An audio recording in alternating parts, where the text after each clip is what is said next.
break my iPad. Jeez. I have two. I call to order the May 2023 meeting of the Mission Fulfillment Committee at the University of Minnesota Board of Regents. Good morning, everyone. Thank you to those who are joining us via live stream video and those in our boardroom. For those watching the live stream, you will note that we are back in the boardroom for today's meeting. The new upgrades will help to enhance our live stream meetings, which are a vital part of our commitment to transparency. And as with any first use of new technology, there might be some hiccups, and we appreciate everyone's patience if there are. For those of us sitting around the table, you will notice the new microphones are shorter than previous microphones. When speaking, please be sure that you are up to the table and that the mic is pointed toward your face. The mics are sensitive enough to pick up your voice from that distance.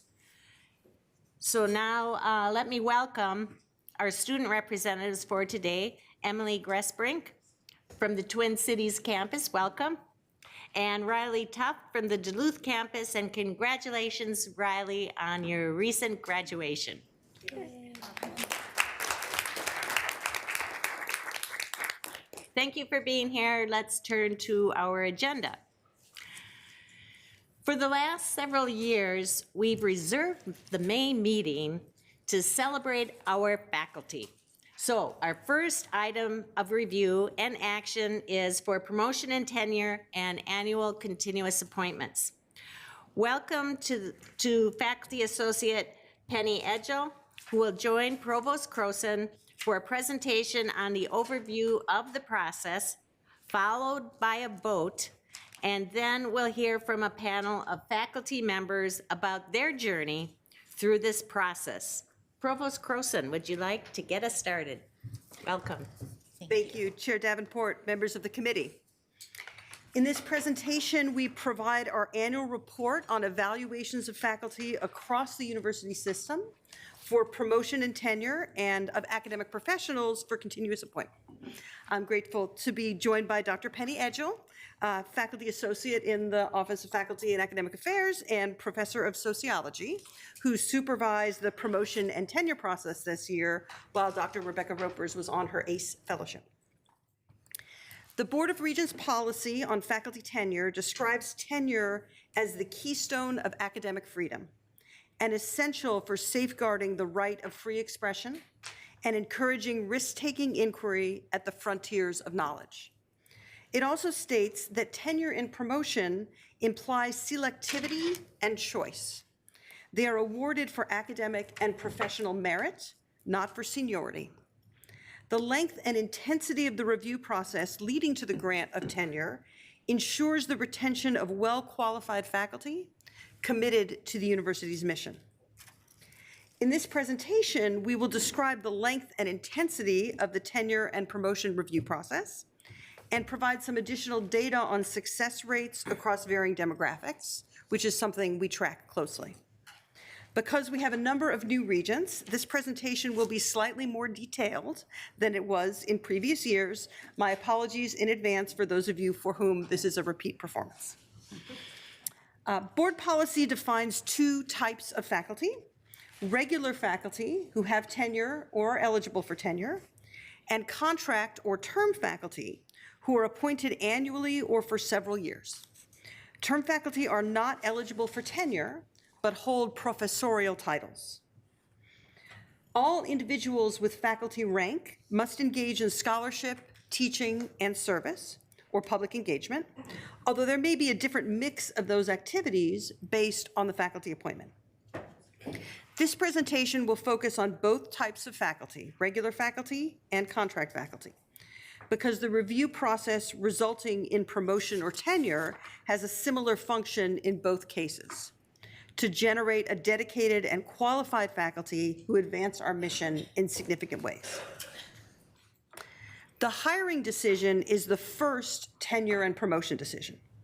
Faculty come from the best graduate programs in the nation and from around the world, where they have undergone rigorous training.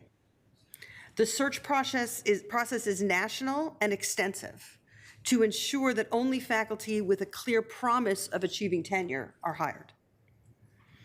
Once hired, junior faculty begin the probationary period. Probationary faculty establish a program of independent scholarship. Depending on their discipline and is defined by their unit, they publish peer-reviewed articles, books, book chapters, they obtain a continuous stream of external research funding, or they produce exhibited creative works or artistic performances. They must show that they have become effective teachers and advisors, and that through their efforts, they advance our mission of service and outreach. During the probationary period, junior faculty undergo annual reviews, during which tenured faculty in the department discuss and vote on whether the candidate is making sufficient progress toward achieving tenure.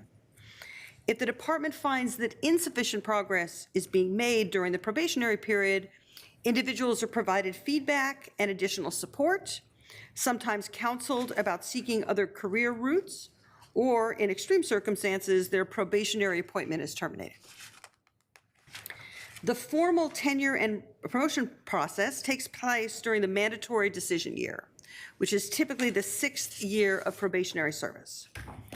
Each candidate must compile a dossier of evidence demonstrating that they have met the specific criteria for tenure in their discipline. Although we discuss tenure and promotion together, they are not the same thing. There are 3 professorial ranks for regular and contract faculty, and tenure is available only to regular faculty. The criteria for promotion for contract faculty also rigorously looks at faculty activities, but may involve very different allocations of effort to research, teaching, and service, and may include other activities such as those related to clinical work or extension activities. I'm now going to turn the presentation over to Dr. Edgell to walk you through the promotion process in more detail. Thank you, Rachel. Hello, Chair Davenport and committee members. The review process begins with the candidate producing a dossier. Now, evidence contained in a candidate's dossier includes reviews of teaching and samples of scholarship and other relevant data. Several external reviewers in the discipline from comparable institutions in the United States and around the globe, folks who have no stake in the candidate's success, are asked to write letters that assess candidates' scholarship and write a truly independent review that becomes part of the candidate's file. As part of the review process, faculty submit narrative statements describing their research, teaching, and service contributions. These statements help reviewers understand both the contributions themselves and the context in which faculty developed their work. To communicate the impact of the pandemic on faculty work, some faculty chose to include information in the review process on challenges they faced or new directions that they embarked on during this time. Additionally, as normal, we allow tenure-track faculty members to request an extension to their probationary clocks if they have circumstances that warrant that extension. As you may recall, we granted all probationary faculty who were at the university during the spring of 2020 an automatic 1-year extension. We also allowed faculty to apply for additional extensions as needed. Many, though not all, of the faculty under review this year received additional extensions.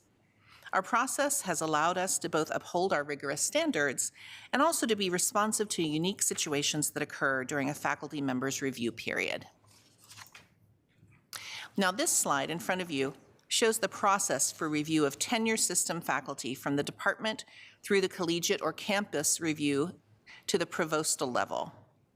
After the candidate's dossier is reviewed by external reviewers, the tenured faculty who are above the candidate's rank in their unit review the dossier, including the external letters, and vote on whether to recommend tenure and promotion. The dossier with the department vote tally is forwarded to a college or campus promotion and tenure committee and subsequently to the dean or the chancellor of the college or campus for an independent review and recommendation. The dean's and chancellor's recommendations, along with all previously considered materials, are forwarded to the provost for a final review of the case before a recommendation is submitted to the board. The process for promotion to professor is subject to equally rigorous standards. I'll note that this is the process for the Crookston campus, the Morris, Rochester, and the Twin Cities campuses. Candidates from the Duluth campus follow a different process according to their union contract. At Duluth, the recommendation for tenure or promotion is made by the chancellor, and it is sent to the provost to include with other recommendations to the Board of Regents. This process is also substantially similar to the review process for continuous appointments for academic professionals, the majority of whom are librarians. There are also a few continuously appointed academic professionals in the law school clinics. This slide shows the number of recommendations this year for each faculty group for tenure and promotion. 152 individuals were recommended for tenure or promotion. 114 term or contract faculty were recommended for promotion without the award of tenure. 3 associate professors were not recommended for promotion, but instead for continuation in their current rank. 1 assistant professor was recommended for non-reappointment. As one part of our efforts to better understand and support the experiences of faculty at the University of Minnesota, we closely monitor our rates of tenure success. The metric for tenure success is determined by considering what happens to an entering cohort of untenured assistant professors 7 years after beginning an appointment at our university. This year, the cohorts of tenure track faculty we are considering began in 2013, 2014, and 2015. We check each candidate and we note which of 4 possible outcomes applies. They received tenure and stayed at the university, or they received tenure but subsequently left the university. They left the university without tenure, and that they may have left before going up for tenure, or they may have left after being denied tenure. Or they are still at the university and on the tenure track. Taking those 3 cohorts for a rolling average, there were 344 faculty who began their appointments in the 3-year group. After 7 years, 50.5% had received tenure and were still employed at the university. 3% had received tenure but had left the university. And so that means the 3-year average tenure success rate is 53.5%. Now, as you know, our system-wide strategic plan includes a commitment to community and belonging for our students and our staff and our faculty. One way to ensure that we are honoring that commitment among faculty is to look at our promotion processes and examine any systematic disparities that we find. If we find systematic and persistent disparities, that would be a signal of bias in the process that we would need to investigate. Systematic disparities in promotion or tenure rates might also point to the need to improve faculty development and engagement. To reduce such disparities, we actively work with faculty to facilitate their development, and we measure and track their engagement through the engagement survey. So this slide in front of you shows the breakdown of the tenure success rate by race and ethnicity and by gender. Your docket material contains more detailed information for a single year, but because the numbers are so small, it's more meaningful to look at a rolling 3-year average. It is important to note that the size of the cohort, even when combined over a 3-year period, is still relatively small. These numbers are in the legend on both of the charts in front of you. As you see here, Asian faculty had a higher tenure success rate than both white faculty or faculty of unknown origin or faculty from underrepresented groups. It is also the case that Asian faculty are represented at higher rates in some of our health-oriented colleges, in business, and in design. So it is likely that there is also a disciplinary effect that may confound the simple average you see on your chart. To summarize, we continue to monitor and to track the experiences of our faculty on our promotion and tenure system, and we provide supports for faculty development. For example, we have worked with unit heads to develop effective mentoring processes for success as part of the annual faculty evaluation process that each candidate goes through. And we have extended support for newly hired assistant professors to utilize the resources available through the National Center for Faculty Development and Diversity, including participation in their Faculty Success Program. We want to both attract outstanding faculty and to ensure that we provide them with appropriate types and levels of support as they progress through their careers. We want all of our faculty to move smoothly through these review processes. The processes are rigorous, but in the best cases, They result in faculty recognizing and celebrating the good work of their colleagues. In order to ensure that we are building and maintaining a world-class faculty that is grounded in inclusive excellence and that meets the needs of our students and our broader communities, we need to pay attention both to metrics and to the effectiveness of the strategies we use to help our faculty thrive throughout their careers. I will now turn the presentation back to Provost Croson. Thank you, Penny. Chair Davenport, members of the committee will be happy to answer any questions about the process of promotion and tenure or the outcomes that we are tracking based on the system-wide strategic plan. At the end of our discussion, I will ask for a vote on this particular slate of candidates. Thank you. Thank you for that presentation. It really, colleagues, is a window into a very rigorous process which you presented well, and I might say simplified. It is rigorous, and I think it's often misunderstood, the rigor that is behind it. And so with that, let's open it up to questions, because it is a complex process. It's a rigorous process, and I'm guessing there may be some questions. Madam Chair. Regent Kenyanya. Regent Farnsworth stole my microphone. Thank you for the presentation and the discussion. My question is about faculty rank. Can you talk a little bit more about what the different ranks mean for a faculty member? I'd be happy to, Chair Davenport and members of the committee. So assistant professor, associate professor, full professor. Assistant professors often chafe a little bit at the title because they're not assistants to anyone. What they do, though, at each stage, you have more responsibility for different kinds of things.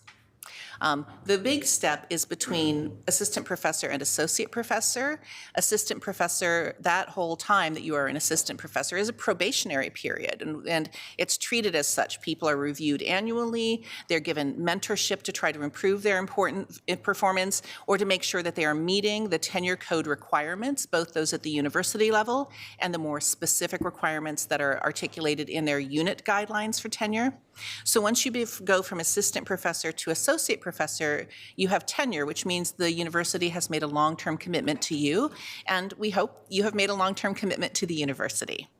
But associate professors are still not eligible for many of the things that that full professors are eligible for. For example, most units will not have an associate professor as a department chair or in other positions of leadership.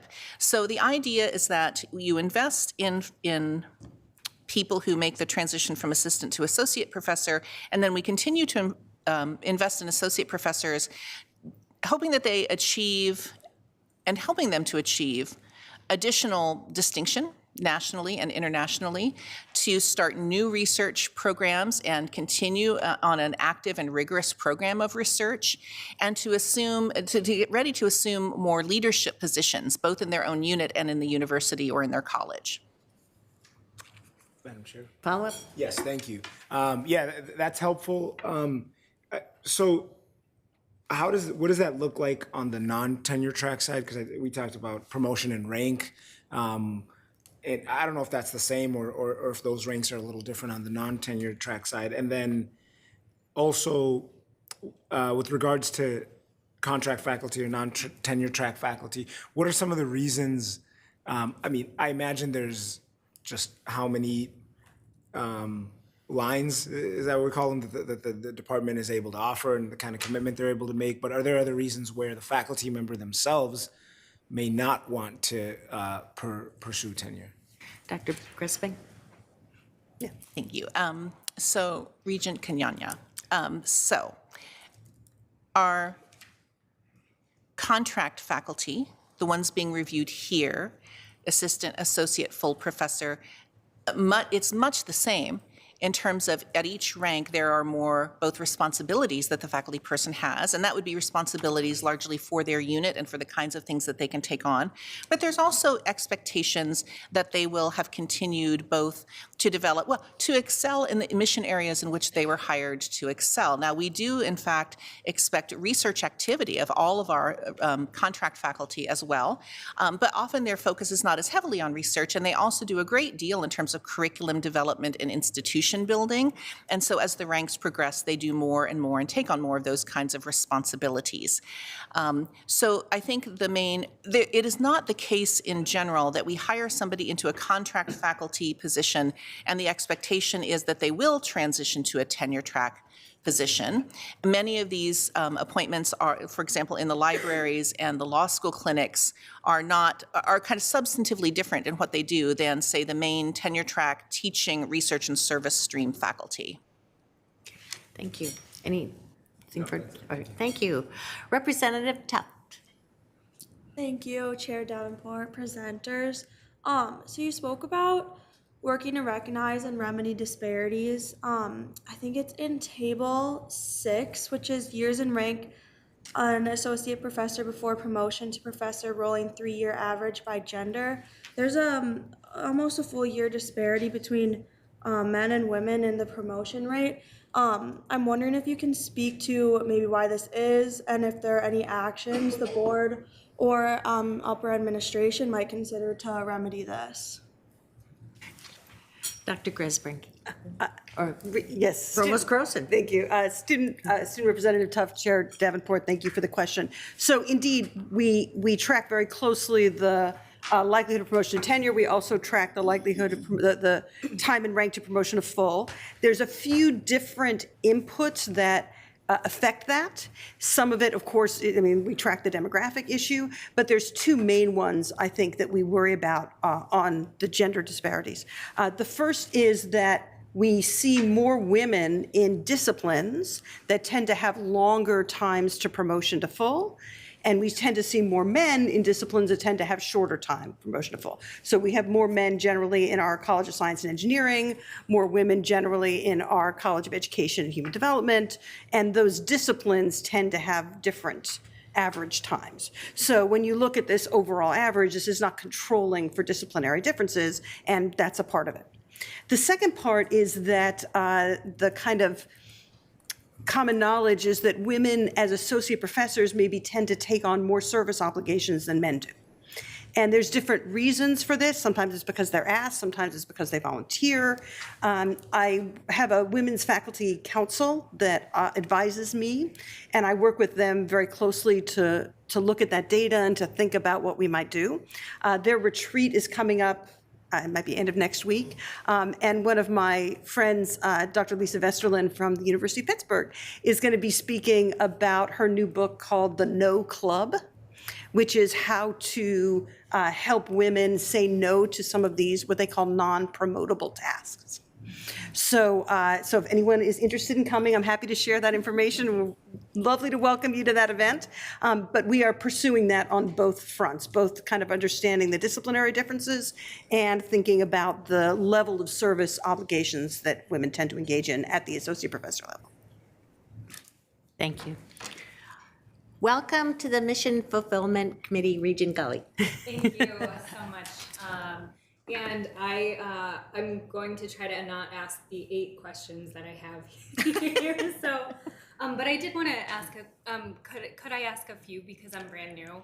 Yes, of course, please.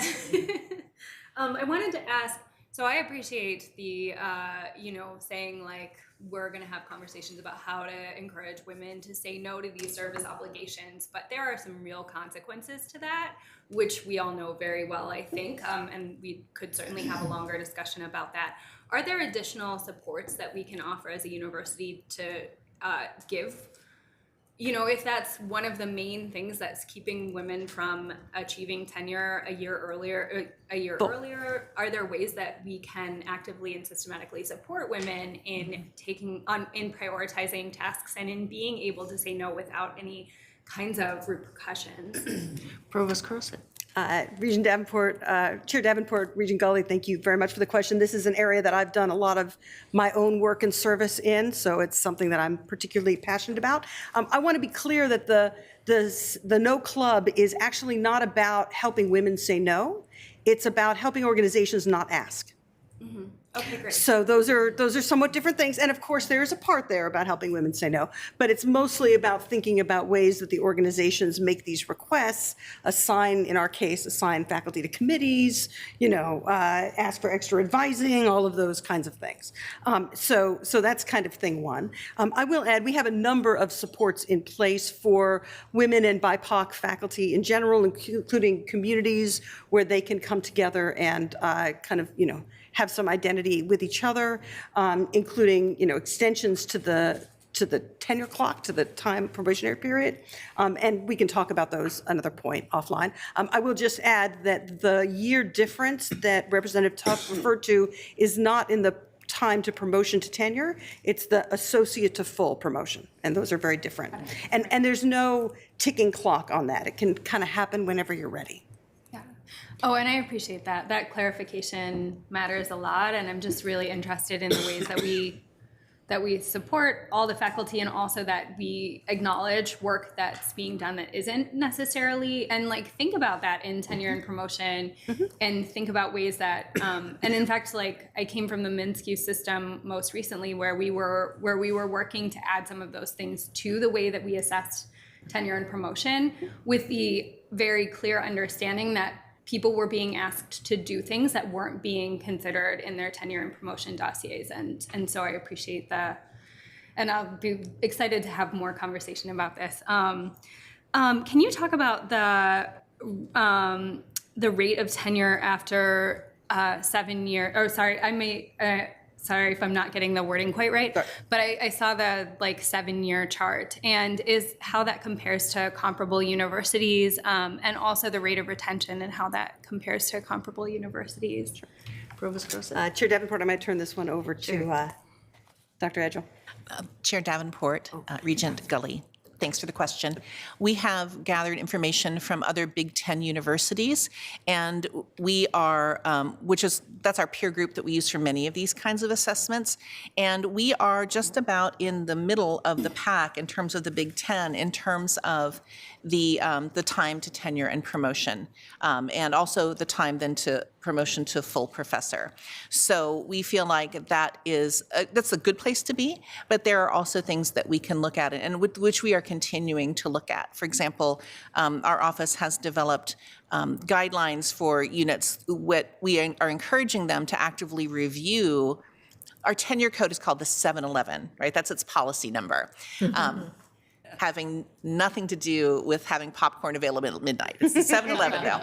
And then the 712 statement is the unit's own local interpretation of those general university standards, and giving people more specific guidance in our discipline, in our unit. Here are the things you need to do to meet the general university standards regarding excellence and research productivity.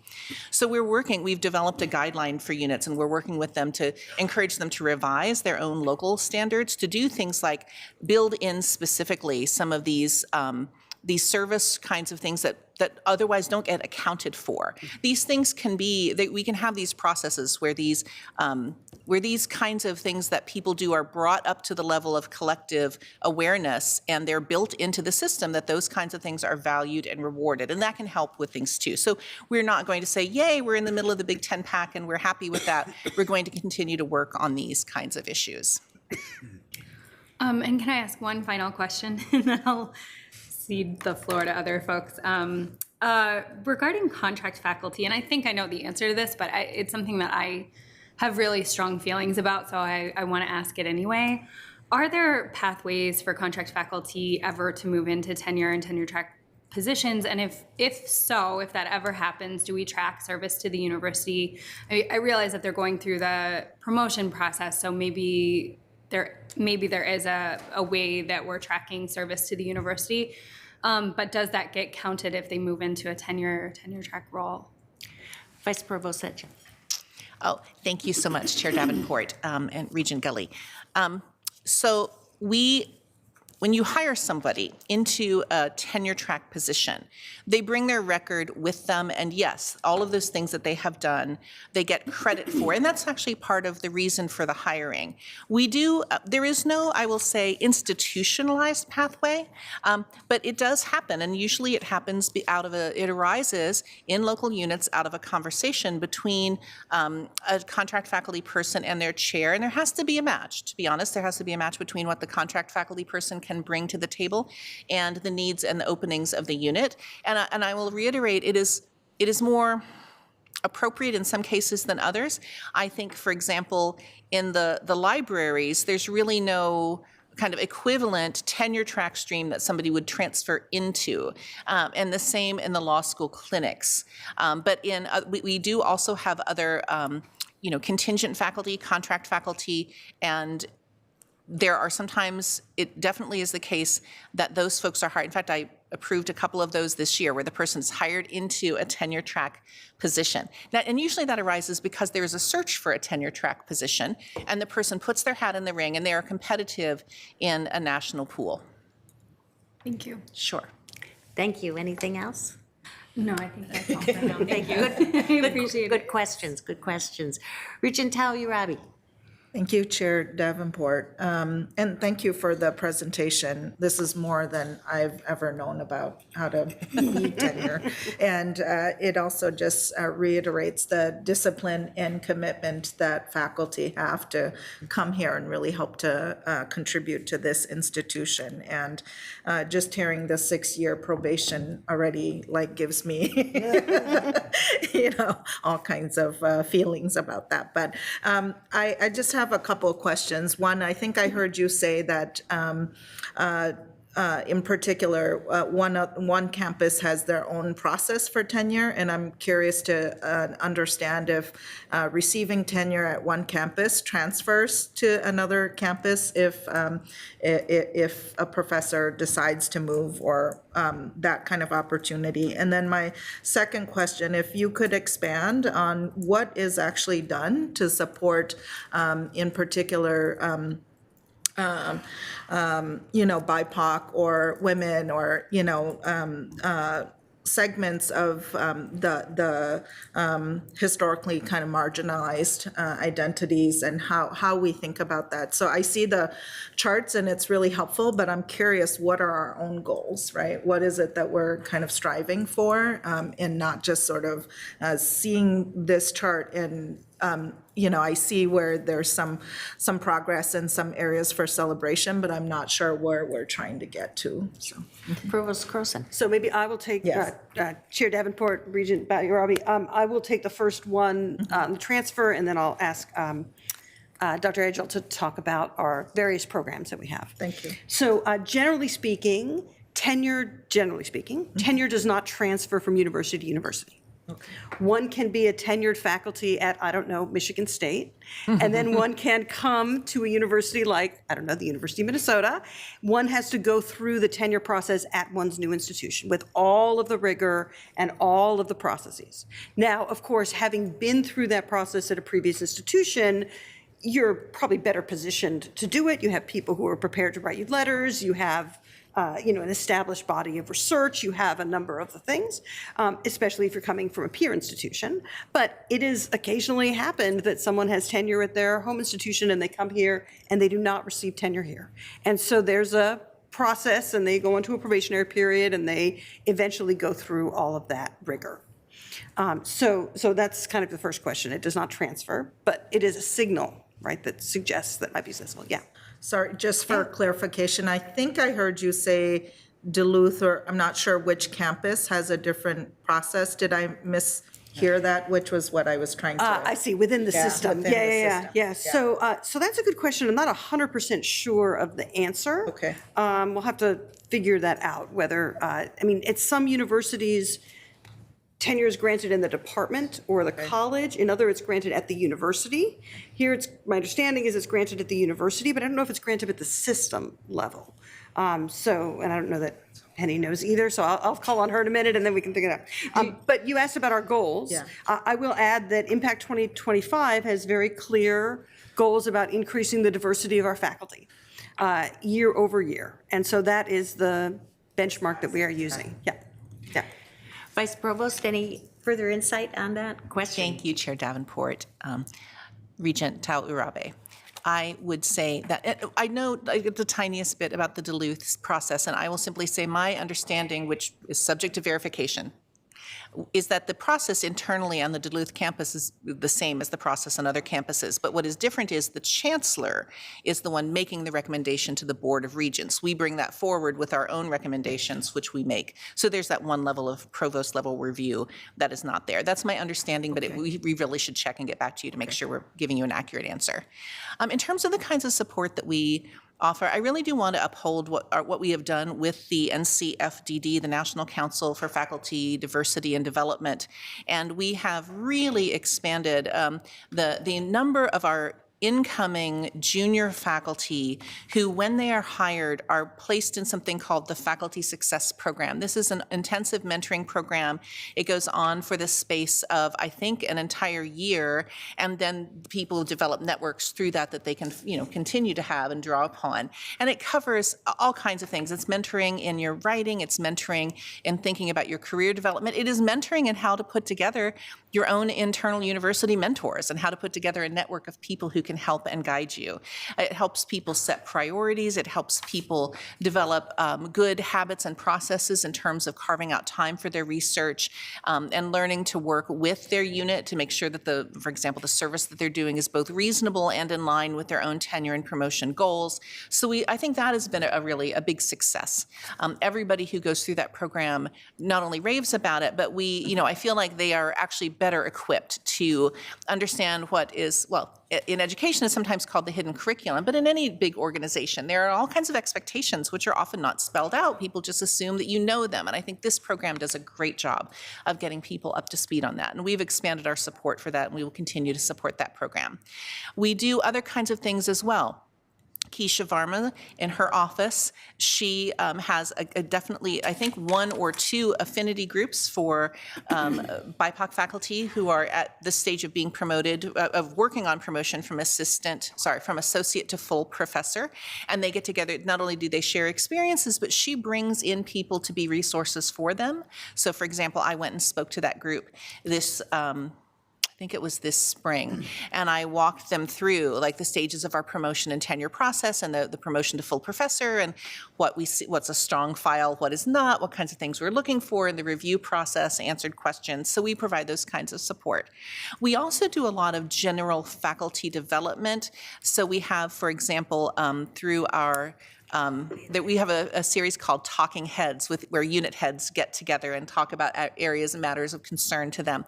And we try to infuse into that programming also kind of sensitivity to and skills for mentoring and developing both faculty of color and women faculty. So a lot of the discussion about the things that we've already talked about, we know people take on a lot of informal service, women more than men, how do we even that out? Well, we try not to work only with faculty members, but with chairs and administrators to say, hey, let's really think about, for example, we know that if you have a system that relies on volunteering to get department service done, well, who's going to volunteer, although I will say, and I'm proud of myself, it is not going to be me. But I sit there and I bite my tongue. It's hard, right? I really want to. So I think, but we work with them too. So we're trying to work on the problem, I think, in multiple ways. We are also partnering. So we are partnering with the Women's Faculty Cabinet, and we are partnering with our deans in various, I know that, for example, the College of Liberal Arts has hired an associate dean or an assistant dean for inclusion and diversity, and she is working also on programs within the College of Liberal Arts to help mentor faculty there. So we're trying to partner, and that's happening, there are initiatives happening at the unit level or at the college level that we are trying to partner with and support. So it's a big space, and I think that there's a lot going on, but I hope I've given you at least a sense of that. Thank you. Thank you. And I want to get our faculty up. So we have a answer to the question on University of Minnesota Duluth, and then we'll take one more question from Regent Turner. Thank you, Chair Davenport.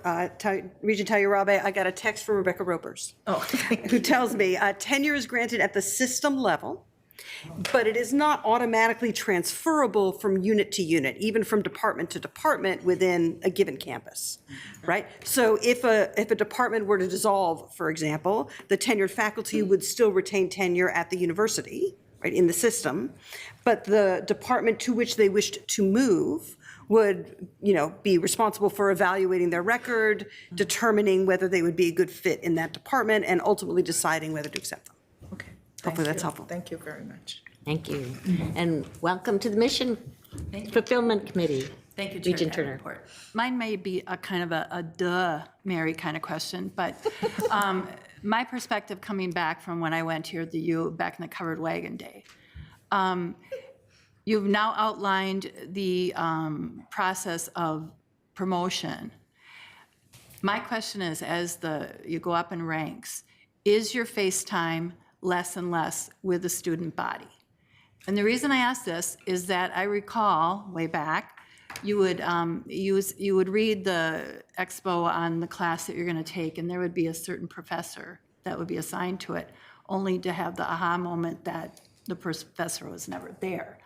They were either off doing research or whatever, because you've laid out all the things that they're supposed to do. So then my question is, as they move in ranks, do they have less and less face time? Is it not even expected? But more importantly, when classes are advertised, do they no longer promise to say that you have such and such, or do you need to say that it's such and such a professor because it's all of their material that is being taught, but you may not ever see this person? Vice Provost Edgell. Oh, sure. Chair don't know if that's a Davenport and sort of Regent question Turner, or not. thank you. That's an excellent question. So I think it's an excellent question. So when you put a course into the course catalog, into the course system so that students can look at that, it goes in with a person's name. That person teaches the class. So you can count on that, unless something happens and there's an illness or something like that. For the most part, now I do not have figures in front of me, and we could look those up, and I think perhaps we should. A very high number of the percentage of the courses at the university are taught by faculty, both, and I mean by tenure stream faculty as well. And I can give you an example from my own unit, if I might, understanding that units vary. In my unit, every year, you are expected to teach 4 classes. Some people have class reductions because they have taken on administrative roles. A few people have class reductions because they have grants and they are spending their time on research. Everyone teaches at least 1 class. So even no matter how many grants you have, there's no faculty in my unit. There are no faculty who don't teach. And most of us teach 2 to 4 in a given year. I would say 3 to 4. I, myself, when I am teaching, the way we do our teaching assignment form is we put first our big undergraduate, high-enrolling classes that are required for the major. So for sociology, that's sociological theory, which I personally think is a fun class, introduction to sociology, and statistics and methods, which is not generally understood as a fun class. And we have regular faculty teaching those classes, tenure stream faculty. In our, my own student credit hour average per year when I'm in a teaching role, which I am not this semester, is about 180 to 220 students per semester. So I think that, and of course some classes are smaller, some units have smaller classes. So no, it is not the case that either your obligation to teach or your presence in the classroom disappears as you go up in rank. That's not our system. Thank you. Thank you. Good discussion, good questions. I'm looking for a motion to approve the promotion and/or tenure of regular faculty, the promotion in rank of contract faculty, and the continuous appointment and promotion of the academic professional candidates as presented. Second. Thank you. It's been moved and seconded. Any more discussion? All those in favor signify by saying aye. Aye. All those opposed say no. The motion is passed. Congratulations to all of the faculty members and academic professionals who are one step closer to receiving tenure, promotion, or continuous appointment. This committee will take these recommendations to the full board meeting tomorrow, where we will vote to confirm these recommendations. Thank you. At this point, I'd like to turn it back over to Provost Croson, who will introduce 3 individuals who will share more about their journey in this process. Provost Croson. Chair Davenport, members of the committee, at this point, I'm delighted to welcome a panel of faculty members who were, or will tomorrow be, recently promoted or tenured to offer a brief view into their work. We've chosen these faculty members to be with us this morning because of their excellence in research, teaching, and service, and to illustrate the variety and the breadth of the field-shaping scholarship at the University of Minnesota. Their complete bios are in your docket, so I won't offer lengthy introductions, but joining us today and in the order of presentation is Rocio Gomez Pastore, Peter Kang, and Leslie Lekic. Dr. Gomez Pastore, I understand you'll be speaking first, so I'm delighted to turn the floor over to you. Well, thank you very much. First of all, thank you for the opportunity to be here today and tell you about my research and teaching and service at the University of Minnesota through these years. It's really an honor to meet you all. Well, I'm a neuroscientist, and as any neuroscientist, I am extremely passionate about learning how the brain works, but especially when it doesn't work, like what happens during diseases of the nervous system. I'm specialized in studying neurodegenerative diseases. One of my specialties is understanding how neurons die. What are the processes that govern neuronal death during neurodegeneration? And the goal there is to find therapies for diseases that still don't have cure. Many of those diseases are very well known by many of us, such as Alzheimer's or Parkinson's or muscular atrophy. And I'm in particular specialized in a disease known as Huntington's disease, or HD. And Huntington's is a rare inherited neurodegenerative disease, and it's a devastating disease. It really starts affecting individuals within their late 30s, early 40s, and is characterized by a massive loss of neurons in different parts of the brain. And it manifests with severe motor, cognitive, and psychiatric deficits. And it ends the life of a patient within 15 to 20 years of age, diagnosis.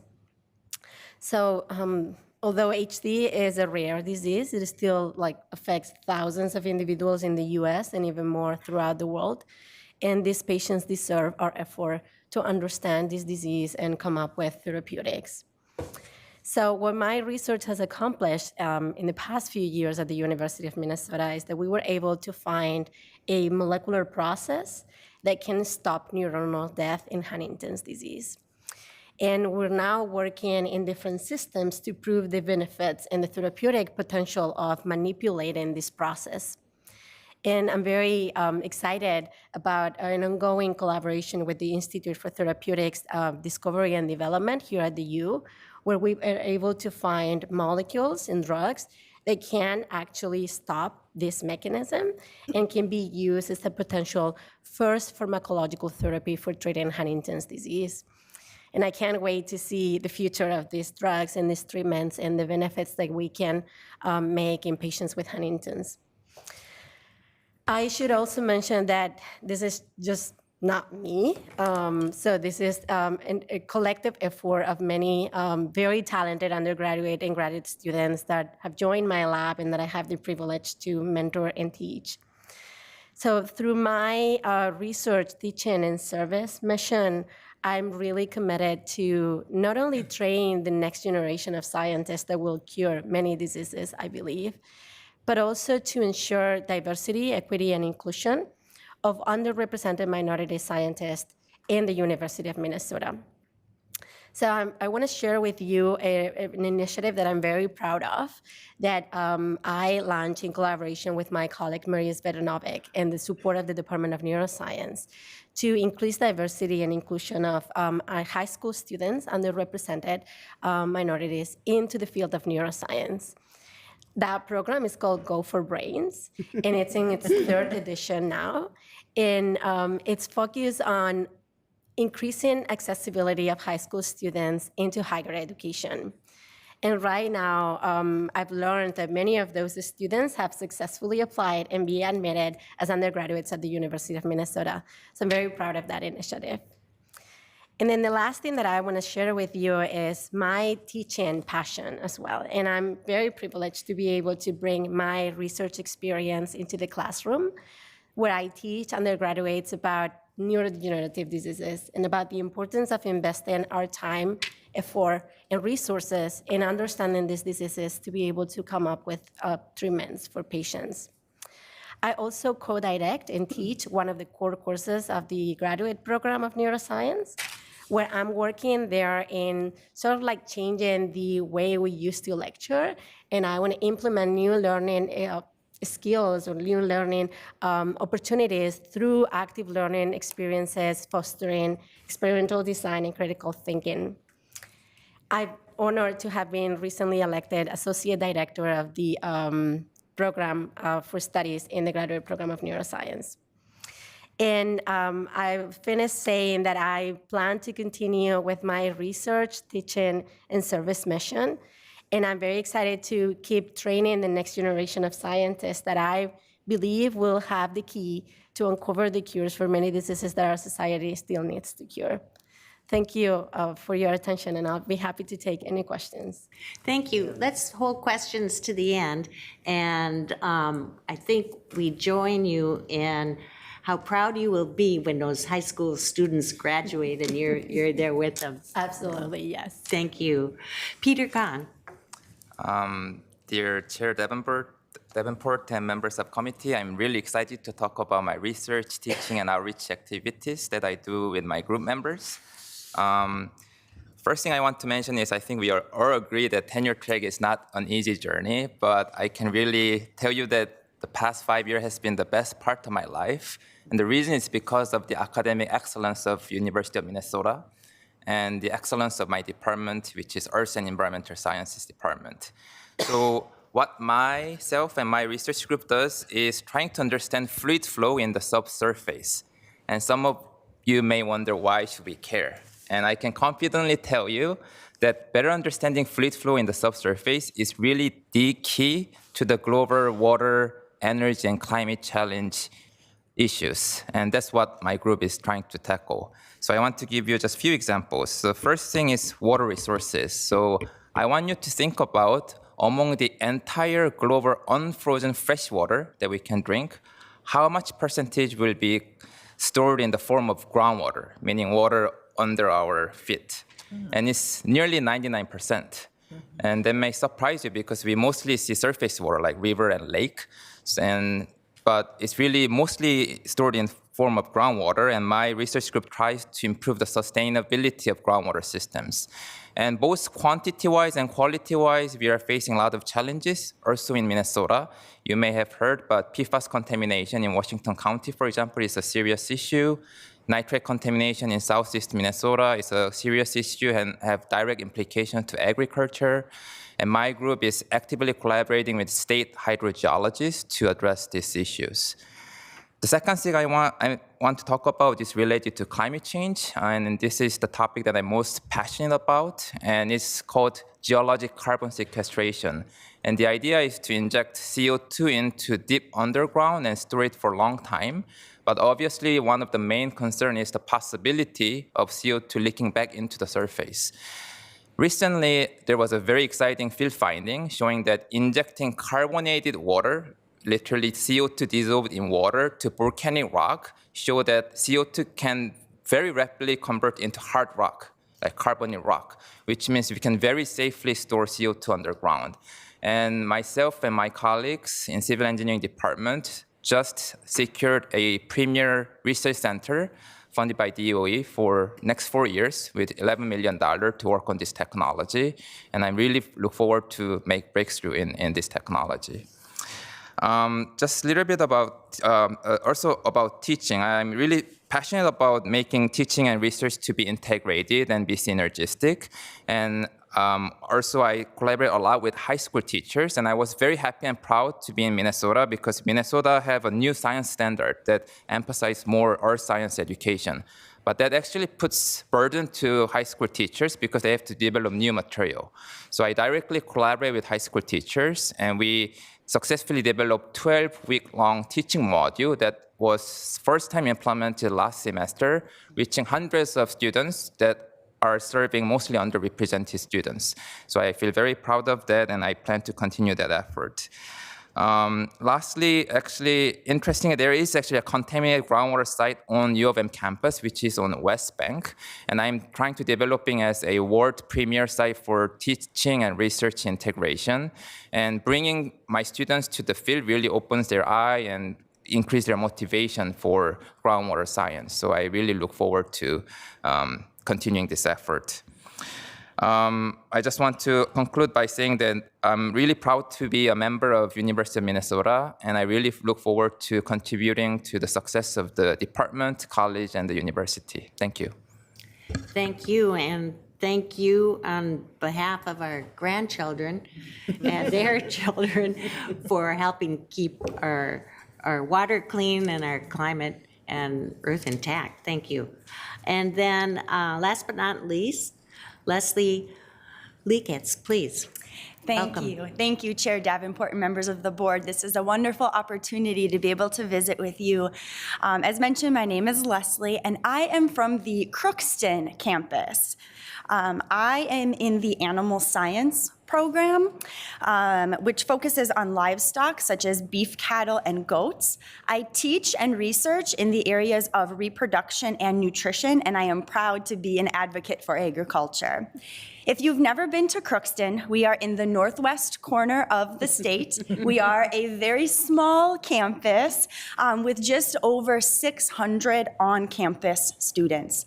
So I do not have my own research lab. I don't have any research technicians. There's no graduate students at Crookston. So if you are faculty at Crookston, you are there because you are passionate about teaching. And I am very passionate about teaching the future. To date, I have taught multiple sections of 13 different classes, wide variety, 5 of which I've developed, including one learning abroad course that I led to Brazil. I'm very passionate about creating hands-on opportunities for our students. So our students are in the barns working with our animals from week 2 of their freshman year. I think that's pretty cool. We start off by learning the basics, and by the time they graduate, they are the ones that are helping to deliver all of the livestock born on campus. Our students work very closely with local veterinarians. They get to learn through them. I lead a large animal dissection every semester, which is not something most undergraduates get to help with. And I also really am passionate about teaching them how to utilize technology in agriculture as well, such as utilizing ultrasound to monitor and measure pregnancy in our livestock. I strongly support undergraduate research. Not only does it help me, but it's just another experience for our students. I really feel all of these opportunities that we're able to offer really set our students apart. The national average acceptance rate to veterinary school is only 11%. But Crookston students who apply for veterinary school, 68% of them are accepted into a vet program. I think that's incredible, and I really, really attribute that to the hands-on opportunities we're able to give. Of course, I do some research too, and I'm also passionate about that. I have built some very strong collaborations that have led me to do research in 2 very different areas. I do some very sciencey research, and I do some very applied research. On the science side, I study developmental programming, which is the idea that what a mother is exposed to during pregnancy can impact the health of her offspring later in life. A familiar example of this would be fetal alcohol syndrome in humans. We now know that maternal nutrition, so what a mom is eating during pregnancy, can also have lasting health effects for her offspring, but there's so many details left to discover. And so I particularly study protein intake and how that might impact the placenta's function, which is really important because the placenta is that organ that is transferring those ever important nutrients to growing baby. This research was done in sheep, so it's very applicable to livestock producers, but also sheep are used as a model for human pregnancy. So my audience for that research was very, very broad. And then on the applied side, I study feedlot cattle and how we best manage feeding those cattle to ensure that we're getting good growth, but we are keeping those animals healthy. And that connected me with producers and allowed me to do some outreach for the university in keeping with the spirit of the land grant mission. So that's a little bit about what I do at Crookston and why I'm so passionate about working for the university. So thank you. Thank you. Feel that passion, and thank you for illustrating well the quality and the high-level research and instruction we have throughout the state. And the quality instructional quality we have is well represented here. So I'll open it up to any questions or comments.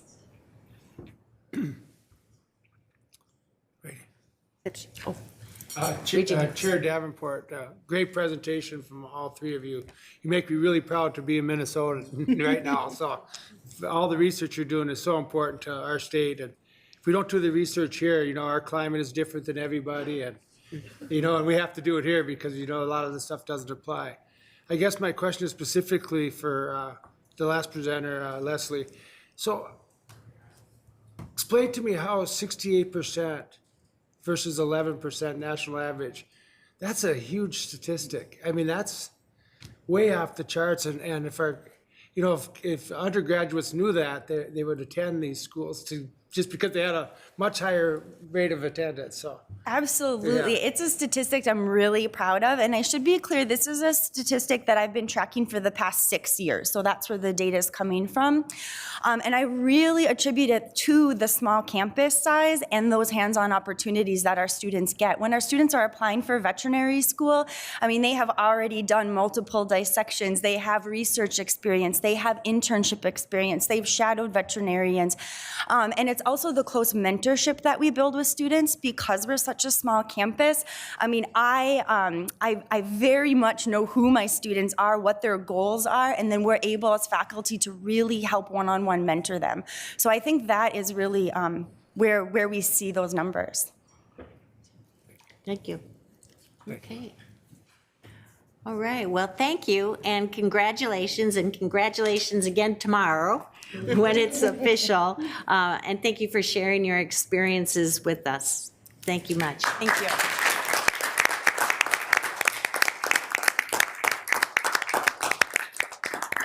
Colleagues, at this time, we will take a 10-minute break, and we will convene in whatever 10 minutes is from your watch. We stand recessed. 10 minutes.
internships I gotta bring up the presentation. This is fun. areas. Like, I call the Mission Fulfillment Committee back to order.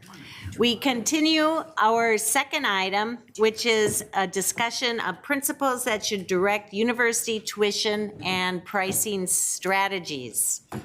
But before we begin, I'd like to share a big thank you to both the House and Senate Higher Education Committees for their work in advancing the higher education bills and especially the North Star Promise free tuition program.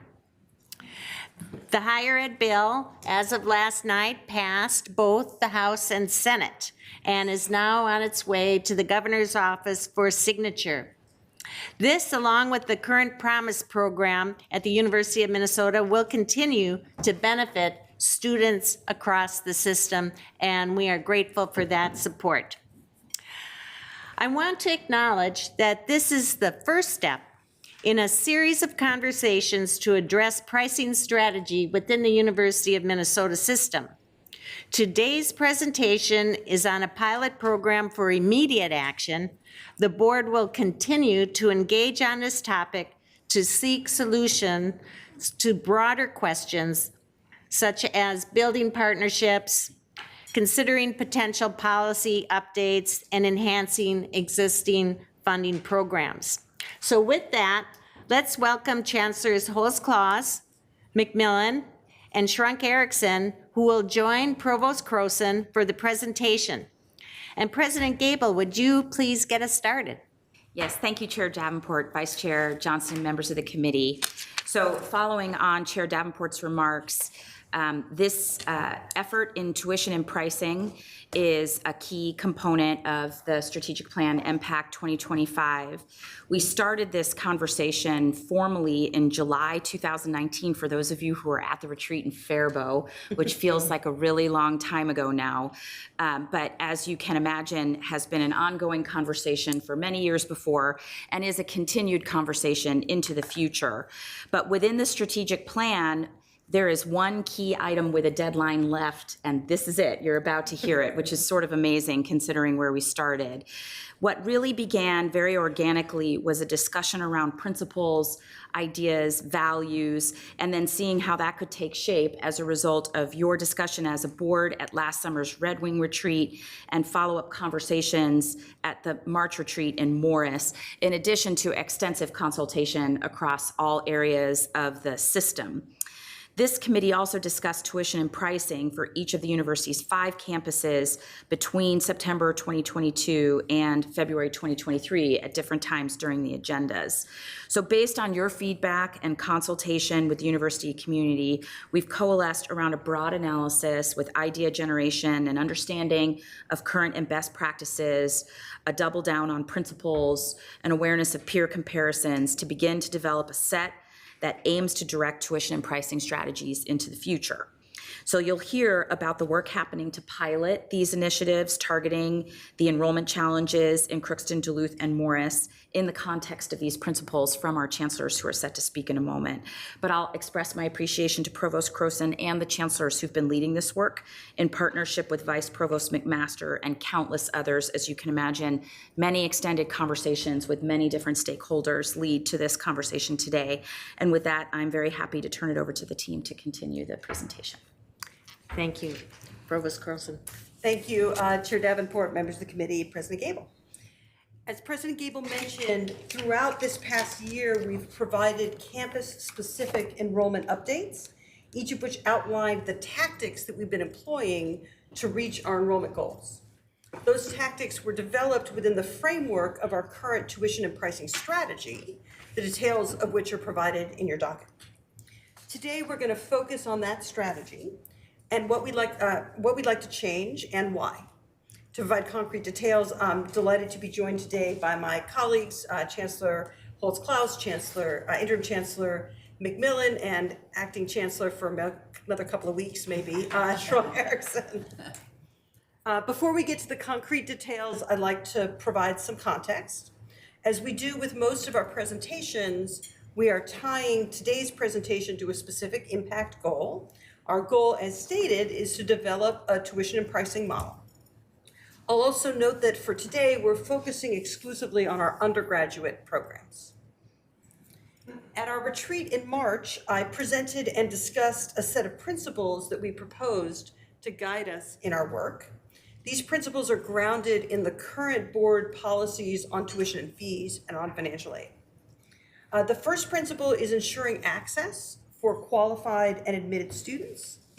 The Promise program, the Promise Plus program, and the Native American Promise programs are all components of fulfilling this principle. And the Impact 2025 metric to increase institutional aid will ensure that we continue to make progress in this area.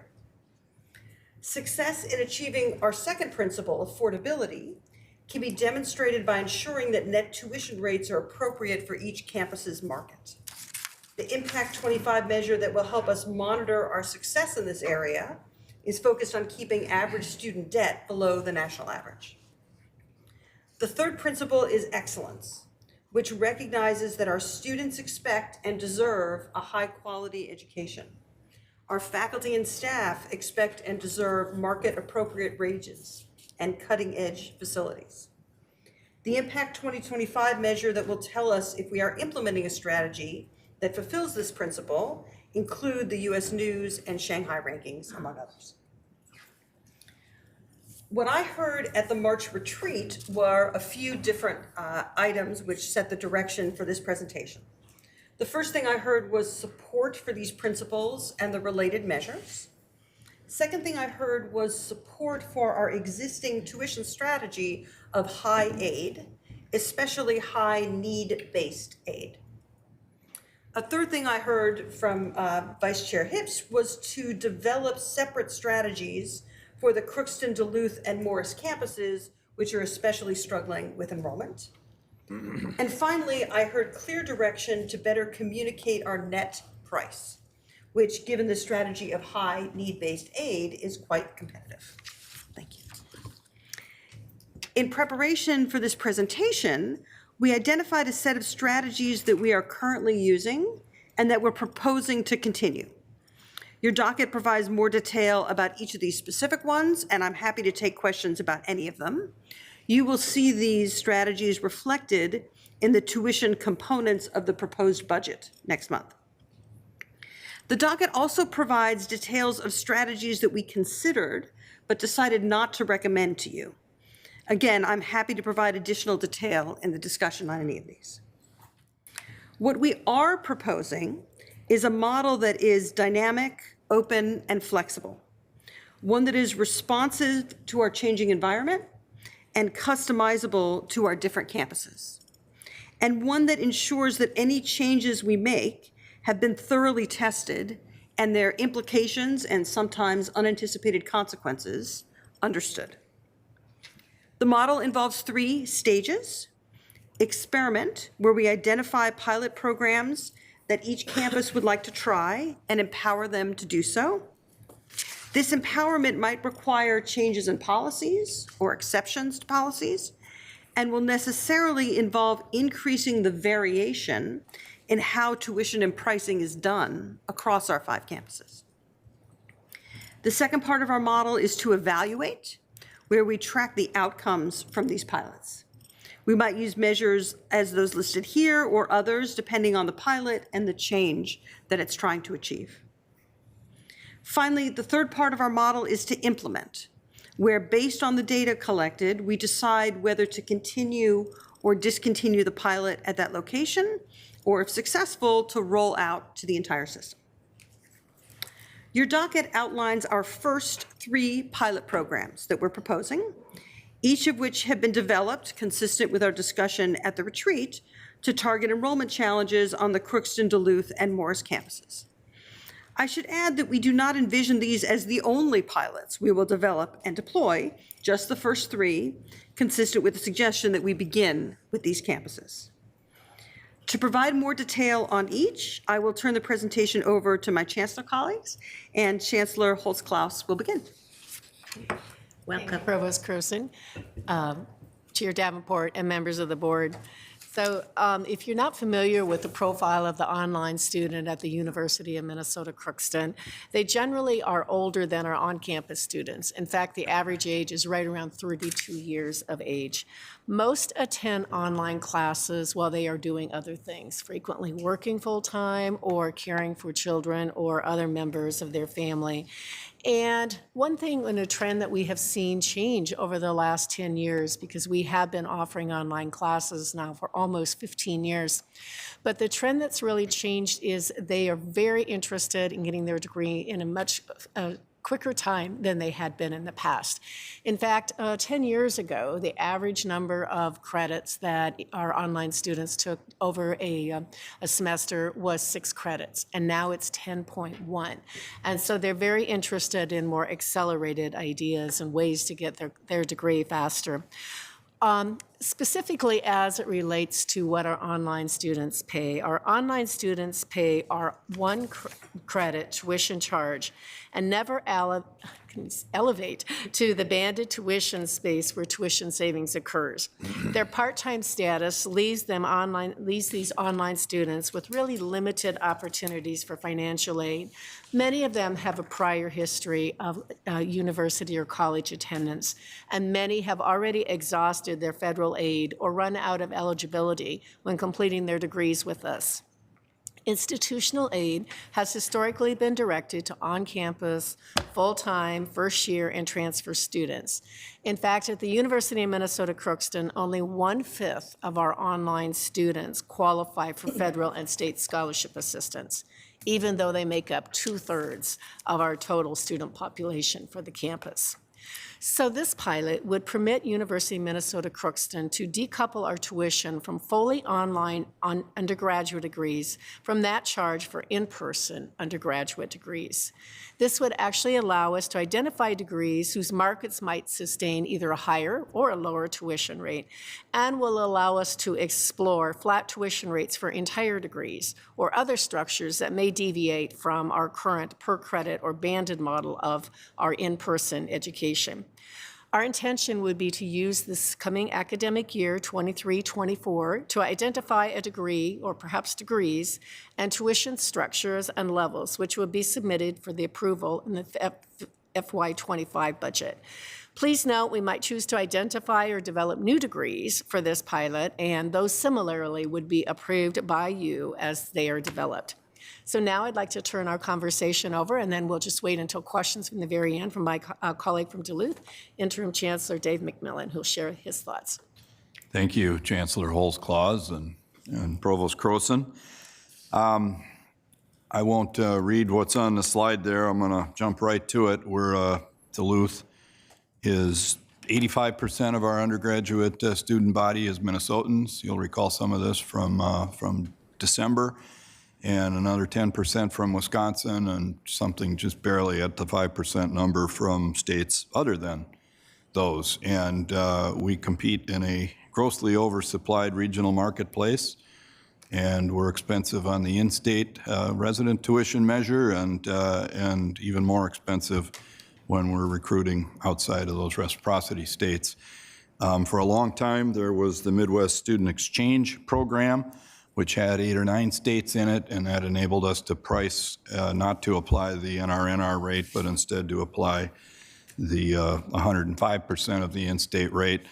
It was burdened by a little bit of complexity in marketing that, and in 2019, Michigan dropped, and in 2021, Illinois dropped. Those were the 2 states from which we garnered most of the students we could get from outside of Minnesota and Wisconsin. So we currently have something just under 30, or about 30 students on campus with that 105 rate or the full NRNR rate being applied.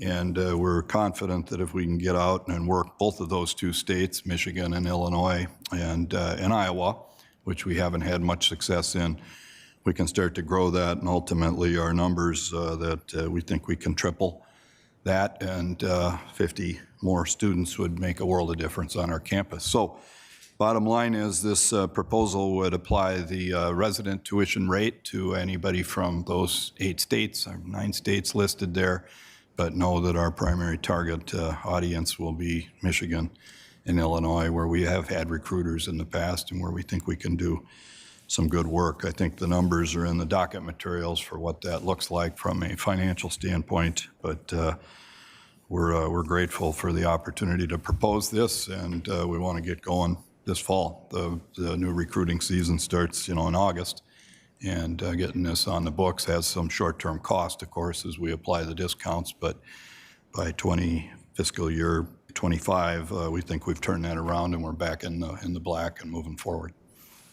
I'll look forward to questions later. In the meantime, over to Chancellor Strunk-Erickson. Thank you, Chair Davenport, members of the board. The Summer Scholarships pilot at the University of Minnesota Morris would amplify the 3-year pathways to degree that we have recently developed and previously discussed with this board, as well as the myriad pathways to graduate and professional schools within the University of Minnesota in particular that we have already have and are working to expand upon. And it would also assist our overall student retention and progress to degree. The pilot builds on existing strengths at the Morris campus and provides a significant point of differentiation from competitor institutions. No other liberal arts college in the state, and indeed I believe beyond, would be offering this kind of program. Summer term at the Morris campus has traditionally emphasized coverage of our general education requirements. And while summer enrollment has been healthy, scholarship support, coupled with the new intentionality of the 3-year degree option in all 34 of our majors, would incentivize student persistence and success, helping both those students who want to move more swiftly through their degree program and those students who need extra time to catch up or slow down by focusing more narrowly for a period. The level of aid remains to be determined with certainty, but up to the cost of 6 credits seems best to start, and I can explain why later if you have questions about that. Our data shows that completing the first 30 credits of coursework within the first year dramatically impacts student persistence. 91% of first-year students who earn at least 30 credits before the start of the fall of their second year return for their second year, while only 46% of first-year students with fewer than 30 credits over the same time span persist to their second year. Our participation in the National 3-Year Degree Project led by Chancellor Lori Carroll has suggested, too, the additional incentive of cohort-like programming, such as summer focused on second language acquisition or summer focused on undergraduate research, building on our successes with the McNair program and other similar summer research work with faculty. The Summer Scholarships Program would also increase students' access to such high-impact practices as study abroad and internships, and launch of this pilot would coincide with the implementation of our recently approved general education program revision, the Morris Core. I will happily explain more, but there is a lot of additional information in the docket. Thank you, and back to you, Provost Croson. Thank you, Provost Croson. Thank you, Mary J., Dave, and Janet. I'll summarize our next steps to say that we intend to run these pilots for 2 or 3 years. The specific start time will vary for each pilot, as well as the length of time needed in order to evaluate their success. Those evaluations will be anchored in key data, and then, as our model suggests, we will be determining if any of the pilots should be implemented permanently, rolled out system-wide, or discontinued. If you concur, we would integrate a session into the yearly work plan for the Mission Fulfillment Committee to provide you with updates on the pilots, our recommendations on whether to continue, discontinue, or roll out. At that session, we would also provide you information on future pilots that were proposed for experimentation. Based on our discussions today, we would incorporate the principles that I began this presentation with into the board policies on tuition and fees as they undergo their comprehensive reviews next academic year. That revised policy is scheduled to be brought to you for action and review at that time, and the board would have an opportunity to vote on them at that time. Again, based on our discussions, these particular pilots would be incorporated into the tuition component of the budget review process for FY24 next month for those that start this fall, and for FY25 for those that start next fall, with commensurate opportunities to vote on approval. We are all happy to answer any questions that you might have and to hear your feedback on this model. Chair Davenport, that concludes our remarks. Very good. Thank you. And thank you for the experimentations and the presentations. I think we have a good start here. And one of the things that struck me as you three were talking, and it's not really a question, more of a reflection, is as we save student tuition dollars, they finish early, 3 years. They finish online and access, because UMD has programs that I think are very strong, especially in that market you're looking at. Students save money. Higher education is an opportunity for growth. Would you anticipate, and maybe especially with the 3-year program, add to that post-secondary enrollment option, add to that the enhanced learning that offerings we have for students, such as travel abroad, internships, other kind of things? Might we anticipate students having more of those experiences, being maybe more ready for the workforce because of that? Chair Davenport, thank you for the question. We've been talking about the 3-year degree option from the start. It began as a response to students coming in increasingly with credits. And our programs, because they're small, they were very methodical. You know, you do this your first year, second year, third year, fourth year. And students came in with 30 credits or 15 and wanted to, why do I have to wait 4th year? Well, that's when the course is offered. You have to be here for the 4th year. And we recognized increasingly that was a challenge for some of the most ambitious students. We don't want to penalize the students who are reaching as high as they can while still in high school.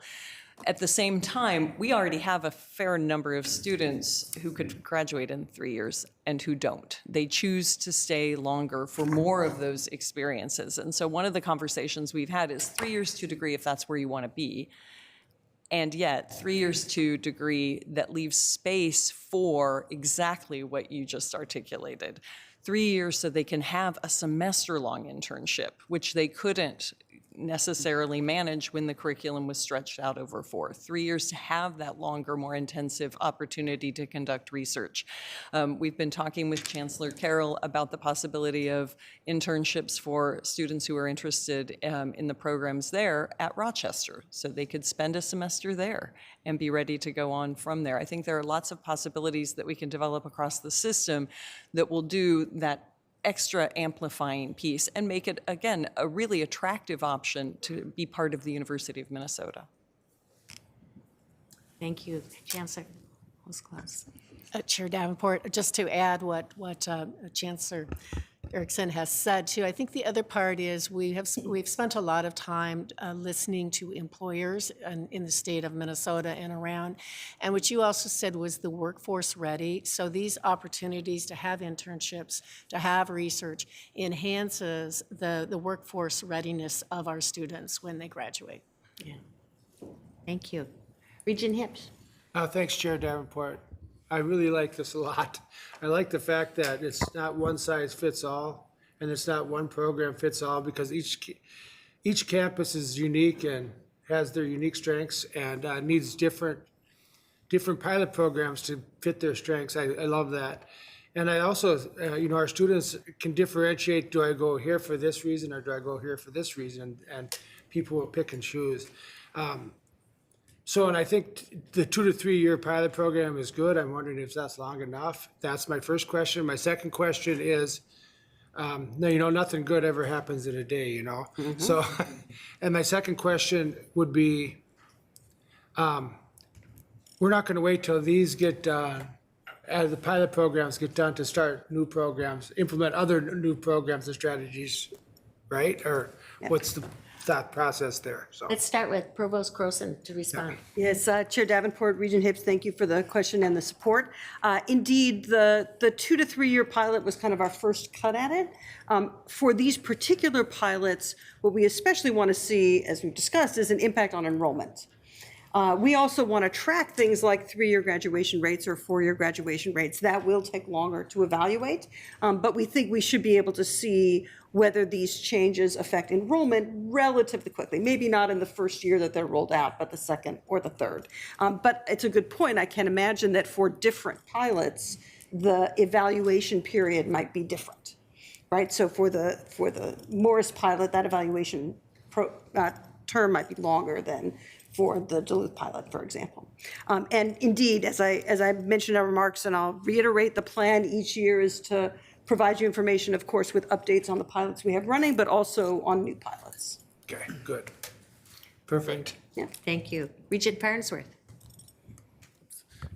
Thank you, Chair Davenport, and thanks to our presenters. I would agree with the chair that I think this is a great start, very helpful presentation. And, you know, with the nature of pilots, we're going to see how things go. To the provost's question, yes, absolutely, to the annual updates to the board on pilots. I was going to mention that, and so thanks for addressing that. I think that would be a helpful integration into the mission fulfillment work plan. And then also the discussion around, I guess I wasn't tracking that the policy on tuition and fee policies where it was under review. So that's helpful timing, and would love to learn more about that. One question on page 39 of our docket, talking about the Midwest Student Exchange Program. So this might be for Interim Chancellor McMillan or whoever wants to answer it, but I see here that our docket materials talk about Michigan and Illinois withdrawing, and I'm just kind of, I want to understand more about maybe why that happened, or why were they withdrawing from the program as we evaluate us entering into that program and the impacts. The rest of the analysis, there's good and clear analysis about, particularly from the financial perspective in year one, of what our participation in the pilot would look like, but just wanted to ask about that and then make one more comment after. Okay. Chancellor McMillan. Very good. Thank you, Chair Davenport and Regent Farnsworth.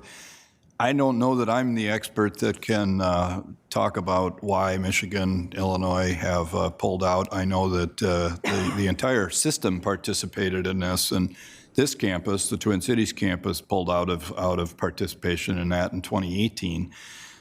So there's a lot of reasons by state, I suppose, and by individual schools to pull out. It's complicated running that MCEP program, and you can imagine telling a student, if you come here under this, it's 105% of tuition. We just want something clean and easy, but I can't speak to why. And it was 1 in 19 and 1 in 21.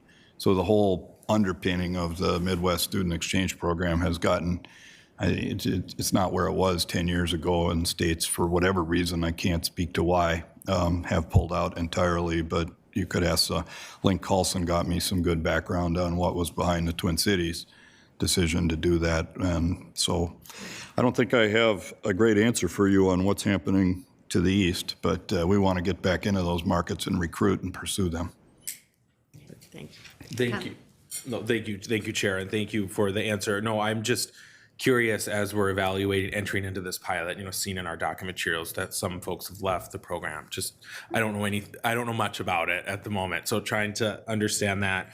The other thing I just wanted to comment on before I'm stepping back is the information on page 44 around some of the analysis around a reduction in tuition and how that impacts enrollment. I appreciate the follow. I view some of this as a follow-up, at least, to our discussion at the March retreat, and so I wanted to thank you, Provost, for that. We had a good discussion about this exact question and some of the analysis there, and so still trying to grapple with seeing this analysis and understanding that, but also understanding, at least from only speaking on behalf of myself, every time we've visited a system campus as a regent, hearing from on the ground staff and faculty that they're concerned about sticker price.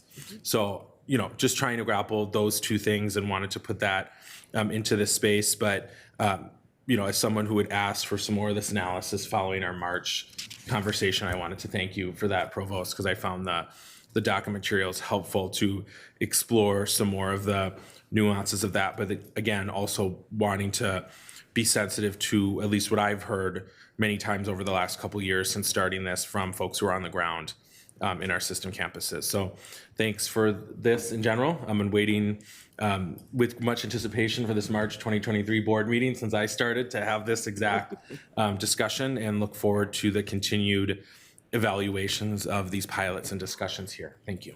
Thank you. Any comment? Okay. Representative Gressbrink, please. Yeah, thank you, Chair Davenport and speakers. I'm really excited to hear about this, and when I saw it was on the docket, I said that's really cool. I said other things too, but that was my initial reaction. No, they were all good things. They were all good things, I promise.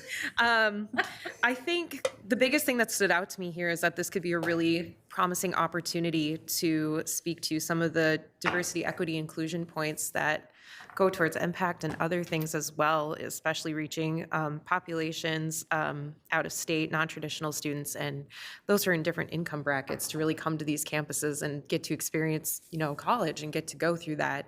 And I don't know if it's out of pocket for me to make soft recommendations, but I'm going to. I hope that in this process, folks track the people that take up this opportunity, and we see the kinds of people who are enrolling in school and succeeding through these types of programs, and that goes towards those recommendations if it's permanent or not, because I think that would be really interesting to see, how many parents are going to school online and at night, how many folks from out of state are taking up the opportunity to come here and have an education in the U of M system. So I think that would be something really interesting to see a couple years out. Thank you. Thank you for that, and we'll make note of that as we do regular enrollment demographics. And some are a little harder to touch, but most of the financial economic kind of data is in what's collected. So thank you for that. Regent Tad Johnson. Thank you. Actually, I was going to ask Chancellor McMillan something similar to what Regent Farnsworth asked about the Midwest Student Exchange Program, but it would be very nice to get back into getting Michiganders. We are so close to the Upper Peninsula up there in Duluth, and it's a couple hours to drive over to Michigan. I don't think folks realize how close we are up there. So I hope that works out. And I would like to learn more about that program and why they phased out. But for the other two, for Morris and Crookston, it sounds like students want to get quicker online degrees and quicker online undergraduate degrees. Is that are those national trends? People want to go through college real fast?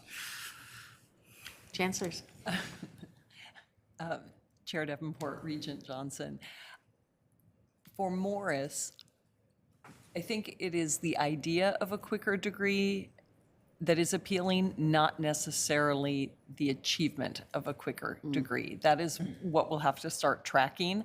Students, when they start, often are saying, I want to get through this as quickly as I can and get out and start to work. And then they start to say, well, wait a second, if I'm done, then I don't get to go abroad for a semester, or I have to be at work at 8 to what time? and they start slowing down and reevaluating their options and trying to think about, if I want to go to graduate school, what kind of preparation do I need? If I want to go to professional school, isn't it better to have some kind of experience before I do that? So certainly for the students we attract, some of them want to get through more quickly. Definitely, they are already graduating, some of them who start with a lot of college credit at the beginning, having already acquired it. And there are financial pressures, to go to Representative Gressbrink's point. There are financial pressures that will drive them to that earlier completion, even if that's not really what they want. Thank you. Thank you for the question, Regent Johnson. For the online students, it's a different demographic. And so, as I said, they're older. Generally, they are currently working. In fact, we do surveys of our students. as few as possible because I want to be respectful of them, but we try to find out when we do those surveys, kind of vary these in-depth questions, and also do focus groups. And so a lot of our students are telling us, yes, they want that degree. That degree is very important to them. Often, most of the time, they're working, and they see as an opportunity for advancement either in their existing place where they're working or moving on somewhere else with that degree. And so they are always asking us, are there ways that we can accelerate this? And it's been very important.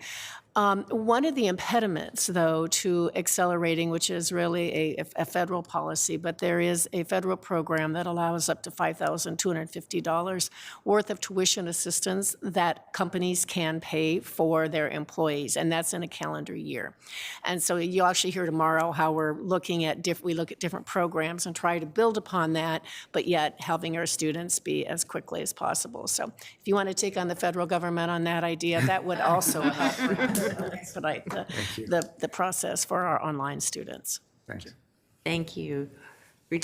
Chancellor McMillan. Yeah, thank you, Chair Davenport. Picking up on Regent Johnson's question, this is, of course, as Provost Croson said, focused on undergraduate, but I'm really excited that one of the things coming out of this is collaborative work between the three of us, the Provost and Chancellor Carroll, around 3+2s, 4+1s, and to the point about faster to undergraduate degree, where those opportunities, finish in 3 and at the same time work on your MBA, mix and match from Rochester to Duluth to Morris.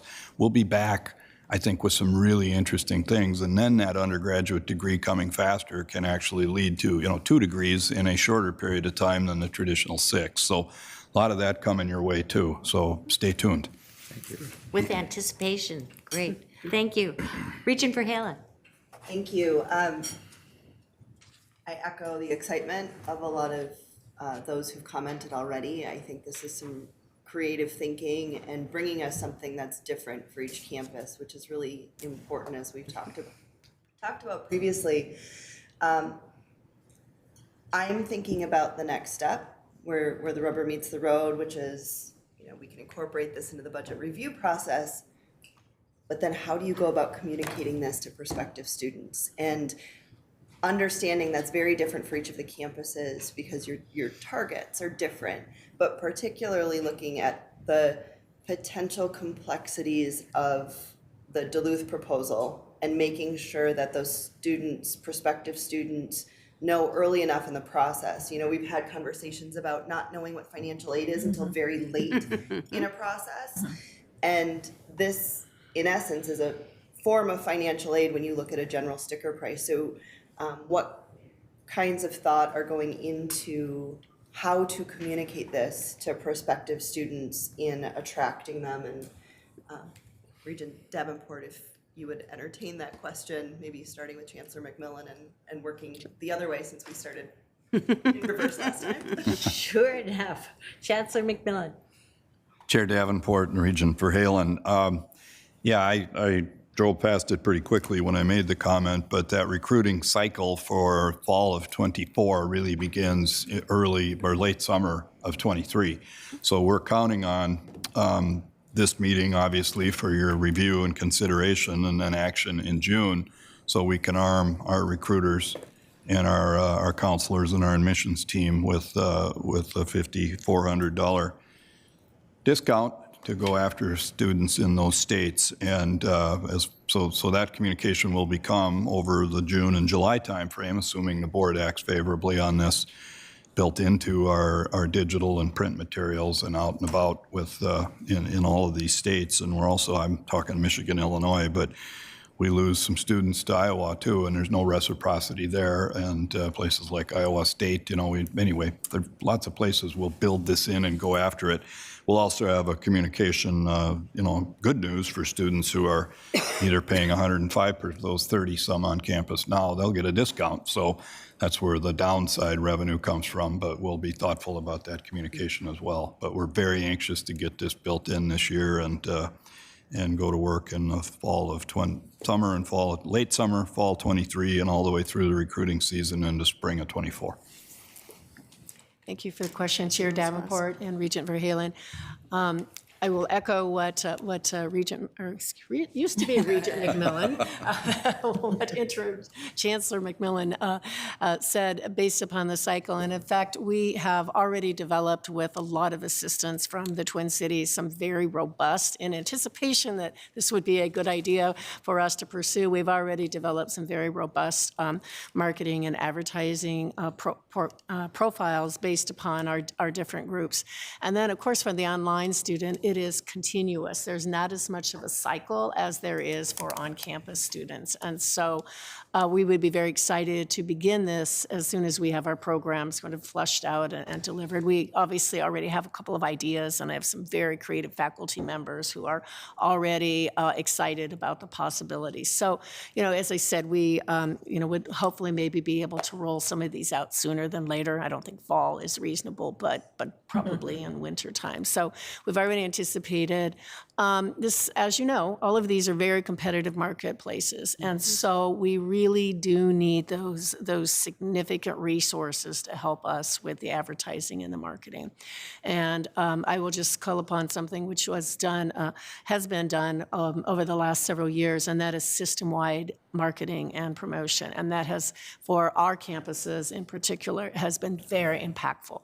At least with Crookston, I always tell people it's always good in marketing, if you have a positive image, a negative image is bad. We have no image. And so anything that we can do to make people aware of the campus and its presence, and particularly presence and online, is very helpful. So thank you for the question.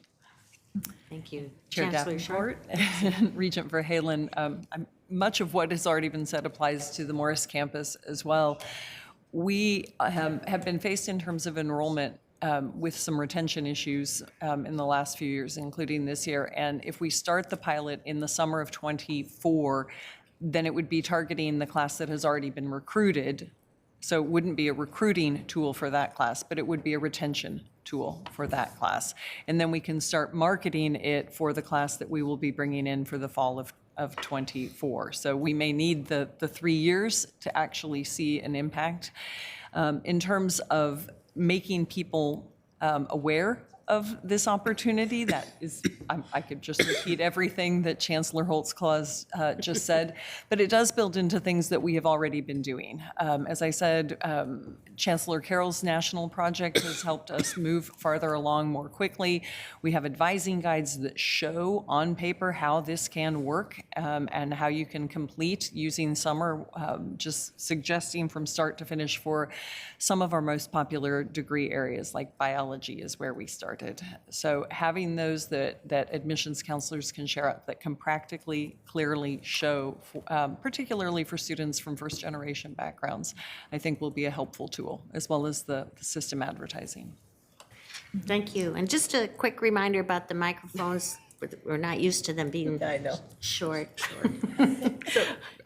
Chair Davenport, may I chime in? I just want to remind especially the new regions, but also our continuing regions. Every June, we provide an update on our system-wide enrollment council that is scheduled for this June with Vice Provost McMaster and Vice Chancellor Hyde-Pelto. And they'll be discussing some of the items that the chancellors mentioned include system-wide marketing, 4+1s, 3+2s, those types of things. So there'll be more to come on those. Excellent. Very good. Regent Kenyanya. Thank you, Madam Chair, and thank you, Chancellors, for the discussion. I think it's a really good conversation and a good follow-up to the retreat discussion, Provost Croson, that you alluded to. And as I said then, I mean, every time we discuss this, I appreciate how complex it is, right? And how there's different reactions to different things. One of the considerations that stuck out for me in here was about the effect on the state grants, and and how we have to think about that, and yield. Obviously, I mean, if at what level of tuition do you get back the students and then some? Because you're at risk of actually being worse off depending where you put that number. And as someone who's advocated for thinking about sticker price, I do have that consideration and realize the importance. Another thing I would note, and we didn't spend time on it, but it was in the presentation, was differential tuition. I know we have some of that, and I understand why it's appropriate. I hope we maybe not go back to that well as easily. For the considerations that were noted, that we don't want people, deciding what they want to be, what they can afford to be, actually, what major they can afford to pursue and whatnot. So I'm glad that that's used in very limited instances, in very targeted ways. These pilot programs, I think they're good ideas, and I look forward to seeing what becomes of them, and hopefully they're successful. I do think when we had talked about this discussion, I thought we'd be, and again, this is just a start, so maybe we will get at the core, right? The core of our tuition and our student bodies. I remember very early on this board, I can't remember who, maybe a former regent or someone said, we're going to get the heart and soul of our students from Minnesota, but we may have to go elsewhere for the arms and legs. So this is a really good discussion on the arms and legs, which are important. I like mine. But I would hope that we can, down the line, talk about that heart and soul. And I think, that's not to dismiss Interim Chancellor McMillan. You said 30 students is a big deal on your campus, and I think your colleagues would agree. They're doing so now. So not to dismiss the effect of this, and I think we have to do this, and I'm glad that you and your colleagues. I know there's a big team behind you all that is doing this analysis, is working on this, but I think that the following conversation has to include the heart and soul. But appreciate the work, and looking forward to seeing the results, Madam Chair. Thank you. Regent Tao-Urabi. Thank you, Chair Davenport. Thank you, everybody, for the presentation. I thought that it was really helpful, and I'm appreciating kind of the nuance and specific approaches to different campuses. I think that's something that we had been kind of hearing about as we visited different campuses, about the need for kind of a unique, more tailored approach to each campus. So I think that's really helpful. I'm curious, it seems like we're starting with what we feel maybe most comfortable or most capable of doing, and I think that's where we should start. I'm curious to hear from all of you in your discussions. Were there particular or other approaches that you felt were riskier but could have greater gains, either in the enrollment or retention, that we should be thinking about? It feels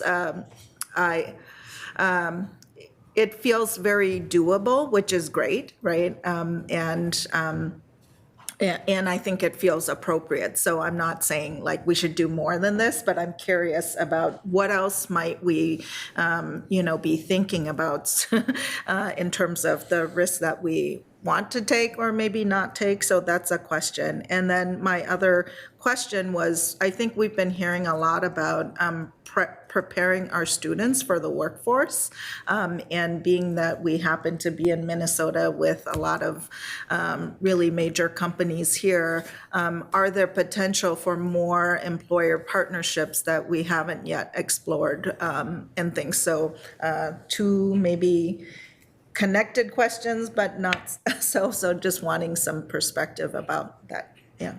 Thank you. Two solid questions there. One on risk, and what other ideas are you looking at that may have more risk potential but doable? And then workforce partnerships and maybe tuition partnerships. Whatever order you like. Thank you, Chair Davenport and Regent Tao-Urabi. Let's go with the risk question first. So regarding the risk question, we have, certainly look at different things and what is our risk reward, and based on that. And one of the things which I haven't figured out how to do yet, but I think has, it may be risky, but it also has, I think, interesting perspective to look at. And that is, as it kind of builds upon what Morris is looking at, utilizing our facilities year-round. Our summer facilities are not utilized very much.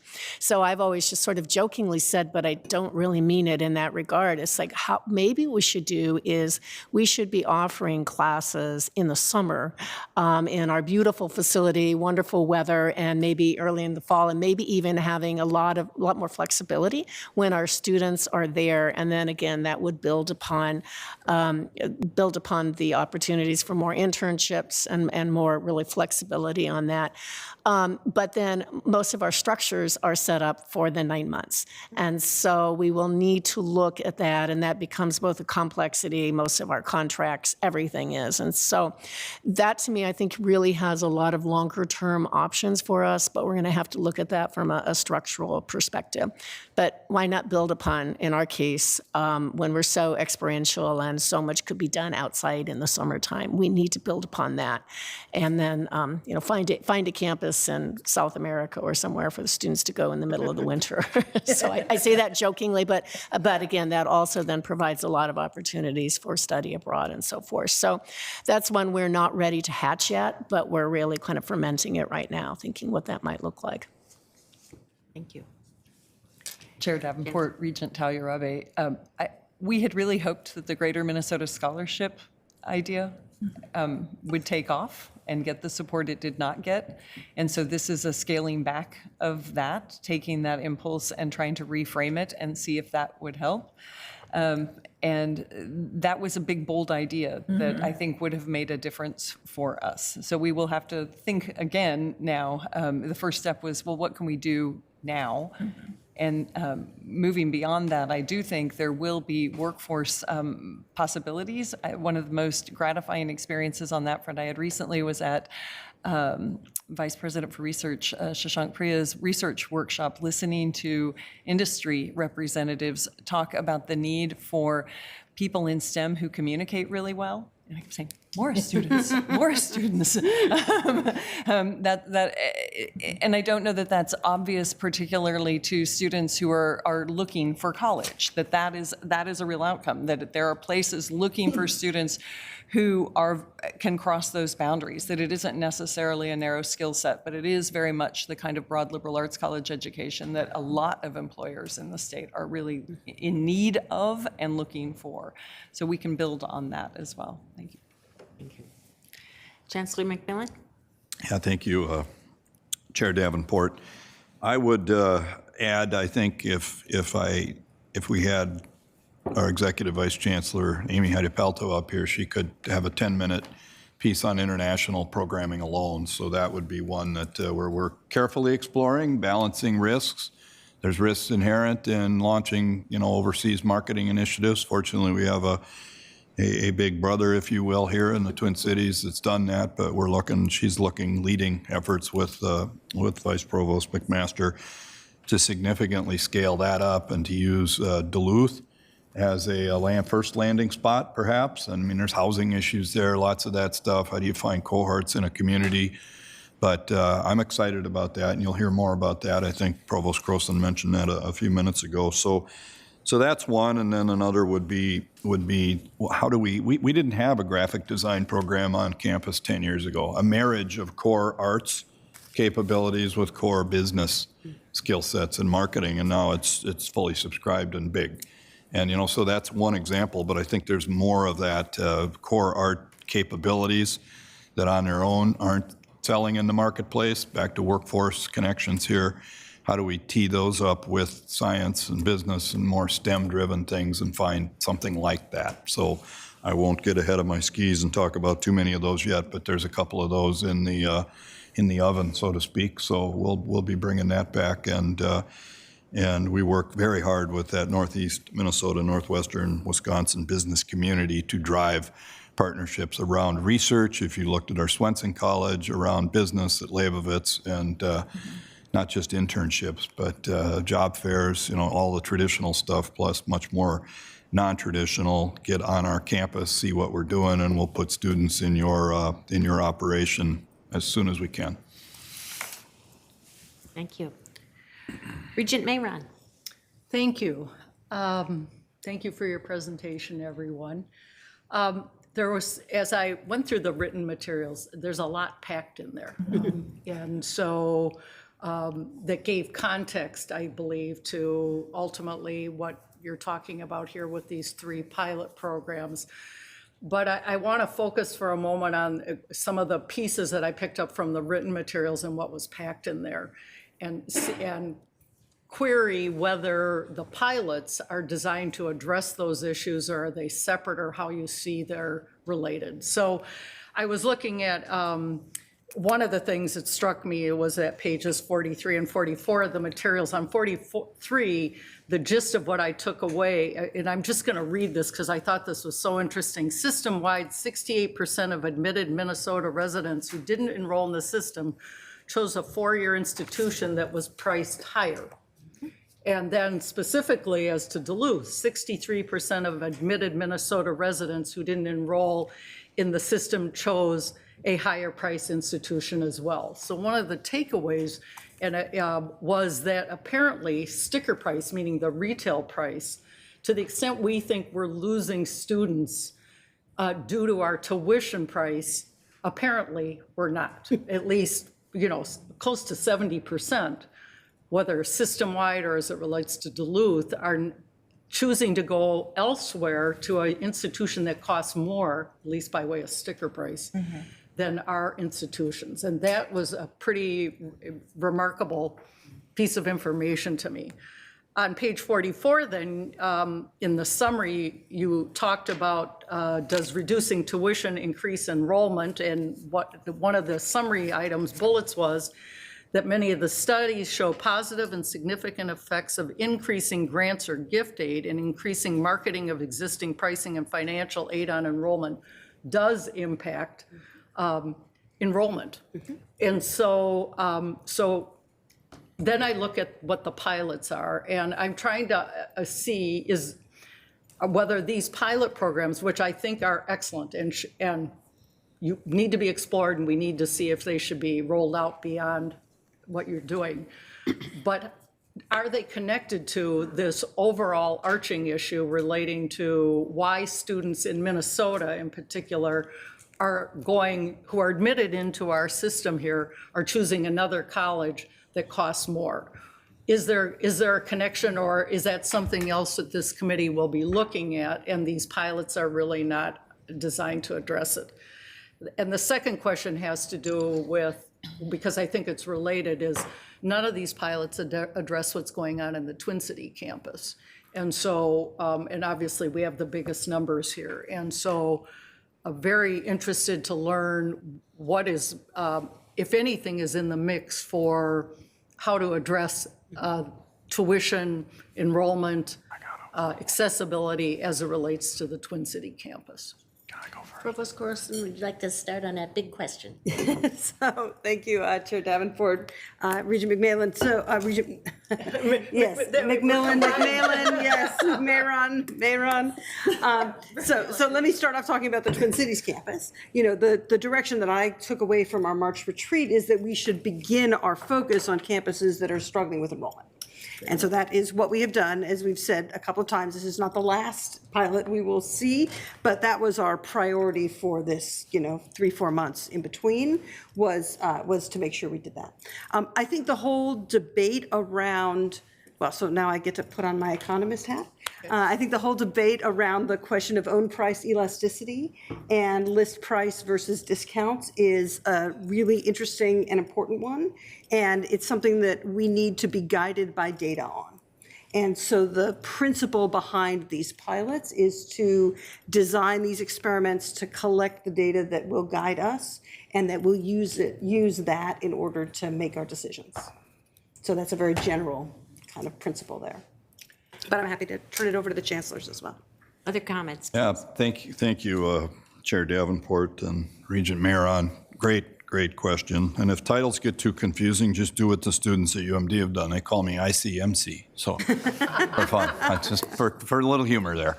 But I think the answer to your question, certainly data matters, sticker price matters, but if Vice Provost McMaster were here, I'm sure I'd hear him again, and I've heard him many times say high cost, high aid.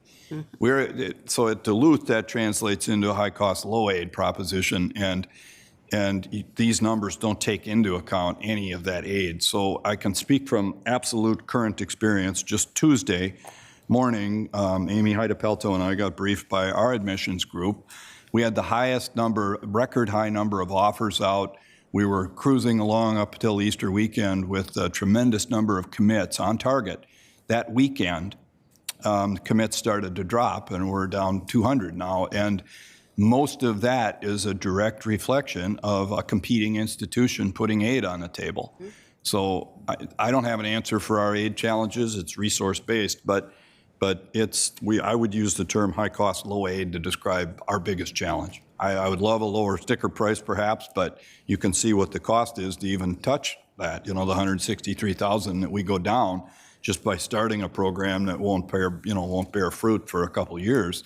You start talking about all students, those are pretty devastating numbers. So lowering tuition therein lies the challenge, but raising aid and holding the line on tuition, that would be the strategy, and that's what Chancellor Erickson just mentioned. We were all, waiting, hoping, praying that the state, Minnesota, the regional opportunity would appear, and it didn't. So we got to go back to the drawing board, and that typically means philanthropic. Chancellor Holmes-Claus. Regent Davenport, Chair Mayron. And I think that just based on what we've heard, and then recognizing that the online student is even different demographic, they do not qualify for many of the programs. And historically, that had not been where our philanthropic efforts have gone either.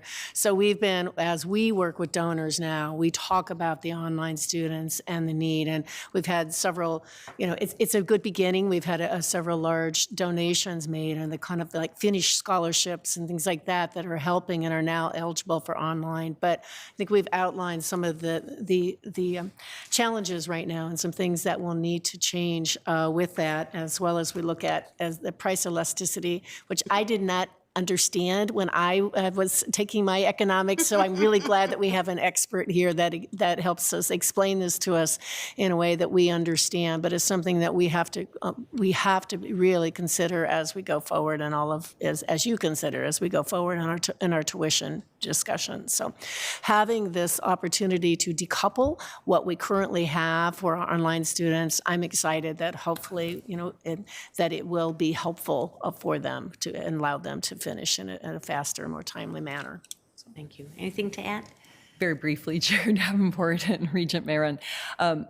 For Morris in particular, if you look at the private liberal arts college costs, and then the discounting that happens there, the aid that happens there, sometimes we hear of students who are accepted at Morris and Carleton, and they say, but Carleton's giving me more money. And I'm like, yeah, but they charge $60,000. We do not. So it's a big difference. And it is really very much, as Provost Croson said, that aid makes the difference. We want to be students are looking for a high quality product, and they believe that is not cheap. And so they want us to say, yes, we have a high quality product. It's an expensive one, and we're going to give it to you at this price. And that is what we are trying to do with this program. So we are really directly tying it to some of the enrollment challenges that we are facing and hoping that it has an impact on that. And I will note that the programs that we've all mentioned that we're developing will also, we hope, have a positive impact on enrollment in graduate and professional schools in Duluth and on the Twin Cities campus. Thank you. We have Regents Turner, Gully, and Farnsworth. We'll see where we're at time-wise if we have more time for discussion. This has been really great discussion. Excellent. Regent Turner. Thank you, Chair Davenport. First of all, I'd like to, from my own point of view, I would fully support you all getting increased resources for your advertising. The fact that you should be able to highlight, and everyone in Minnesota at least, my family is up from Crookston area. I think they should be highlighted and your attributes broadcasted to the world. My question is, all these fabulous ideas that you've come up with, is this like top secret, or did you take it from other states? Because it appeals to me the idea that we've got a market on this right now. Or did you get them from other states that are all doing the same tactics? Chancellors, and may also relate to some best practices you see from across the country. Chair Davenport, excuse me, I'm losing my voice. I think I spoke a little bit too much, and Regent Turner. As Regent Davenport said, certainly best practices, but I think that we also have done all of our campuses have done a very in-depth analysis of who is our student, who is our successful student, trying to understand ourselves best and first. And so over the last 5-6 years, we've had just really good questions to try to understand.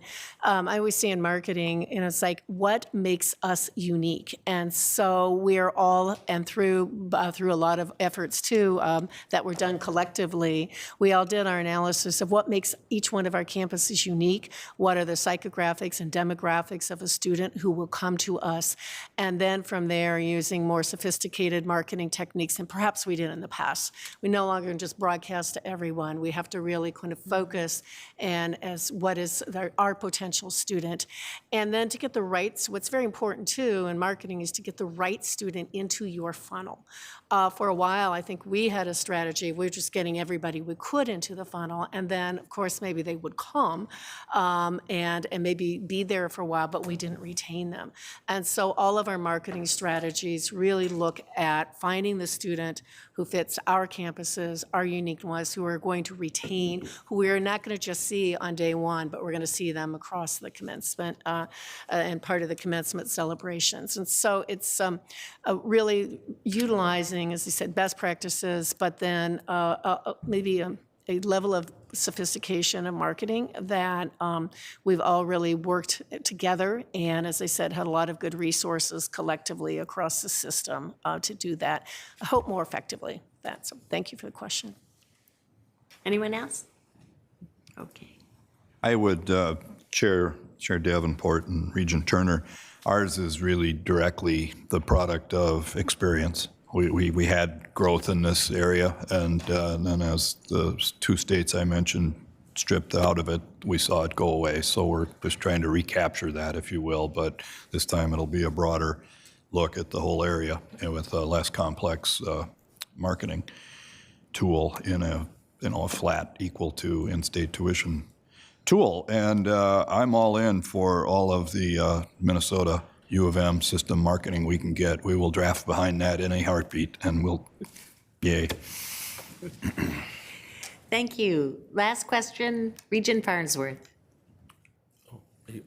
Thank Got to you. pass. No, thank you, Chair Davenport. Really quick, just going back to page 44 to 45 in the discussion about tuition and enrollment. Two comments. One, I definitely hear the discussion about aid. I think to some points that Regent Verhalen has made in the past about the timing in which students can see their aid and that information. I think that's really important, and hopefully we are able to explore that more. Second, to the page reference I made, I'm just wondering, and maybe it's in here and I just missed it, but because I'd missed this paragraph before, and so around the surveying that we've done on non-applicants from Minnesota about the Twin Cities campus, are we doing that same kind of surveying with the system campuses, and is that in here and I just missed it? Or Provost Chair Davenport, Regent Farnsworth, we have been in discussions with EAB, who's our provider, about the possibility of expanding that. It's a little challenging. So what the EAB does is they survey like the whole nation on a variety of where they applied and why and what was the decision. And then they segregate out the set of students who are from Minnesota who did or didn't apply to the University of Twin Cities. The set of students who are in their sample who did or didn't apply to our Greater Minnesota campuses is much smaller. And so the data that we would be looking for isn't there now.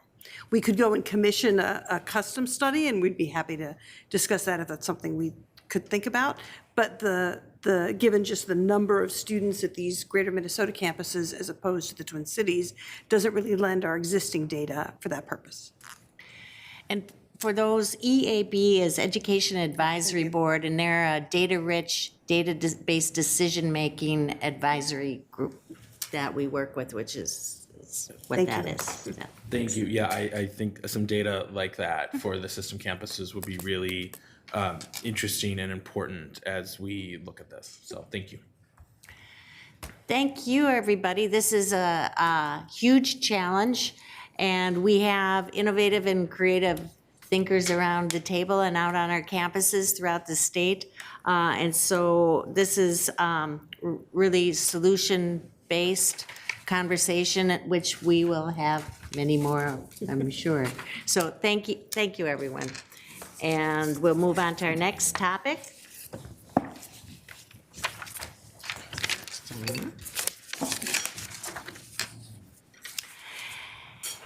And our third item, which is the review of proposed amendments. So that means we review it this month, and we have action next month in June on these proposed amendments to our disability services policy. So I'd like to welcome our presenters, Director Hall and Associate Vice President Mirisim. Would you like to get us started? Wonderful, thank you, Chair Davenport, Regents, Representatives, Provost Croson, and President Gable. We are happy to be here to talk about proposed amendments to the policy. As you'll see, we're proposing mostly minor and non-substantive changes to the policy. We first proposed 2 changes to better align the policy with board policy formatting conventions. So first, we propose adding a scope section to the policy. The scope section states that the policy governs the university's commitment to equitable access and equal opportunity for disabled students, faculty, staff, and guests. And second, we propose adding a reference to the related board policy on equity, diversity, equal opportunity, and affirmative action. And this related policy states the university's commitment to providing equal access and opportunity without regard to disability, as required by our civil rights laws. We additionally propose changes to update and clarify policy language. And here we have several proposed changes as the preferred language in this area has undergone significant changes in recent years. First, we propose to change the policy's title from Disability Services to Disability Resources. This proposal reflects a broader shift in the terminology that's being used nationally right now.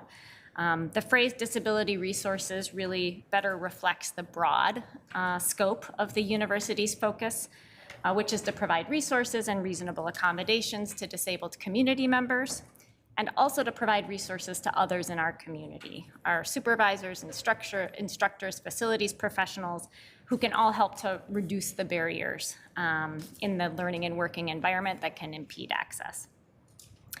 Second, we propose shifting to what we refer to here as identity-first language in the policy. So for example, instead of saying person with a disability, we propose saying disabled person. Both of these phrasings can be appropriate and are used by some disabled individuals to describe themselves. However, the identity-first language that we propose, i.e. disabled student, disabled person, is generally now the preferred phrasing in the disability resources field and the phrasing generally used by our disability resources offices. Finally, we propose shifting terminology from universal design to inclusive design. And this is because the phrase universal design could be understood to indicate that there will just be one design that will work for all, when that's not always possible given the diversity of human needs. So we think that the term inclusive design is preferred here because it leaves open the possibility that there could be multiple options for engagement that can be offered to provide access for all. So if you have questions about any of these recommended language changes, we have Director N.G. Hall here, who is our university expert and also a national expert on this topic. So those are the proposed amendments we wanted to highlight. As you can see in the marked up policy, there's a few other minor proposed amendments just to clarify language, but we don't see those as substantive. Thank you. Thank you for the work on this disability resources policy. Comments, questions? Representative Grasberg, please. Thank you, Chair Davenport and speakers. This is a very specific niche question. I am studying technical writing and technical communication here. I'm working on my PhD in it. And I'm just curious to know when the change from universal design went to inclusive design. I think I missed that, and I would love to know when that change happened so I can continue to update what I'm working on in my classroom materials for students too. Associate Vice President Morris. Thank you. Thank you, Chair Davenport and Representative Gressbrink. I think I will refer this question to my colleague, Director Hall. Please. Thank you, Chair, Co-Chair, and Regents. So universal design is still a concept academically. Our campus, we're choosing to use inclusive design because it's a better representation of the work that is happening on campus. That when we think about accessibility, we're thinking it in the context of inclusion, that everybody has that opportunity to be able to participate. And that means that we're designing for good design, that we're being thoughtful and proactive. And so certainly we're still going to apply the principles of universal design, but inclusive design is the more appropriate approach. Thank you. Very good. Thank you. Regent Gully, and then Regent Verhalen. This isn't a question. I just appreciate your work on this and wanted to say so. I think this kind of language change is constantly evolving, and I really appreciate that you are bringing these changes and trying to be as forward-thinking as possible about these things. And thanks for bringing your expertise.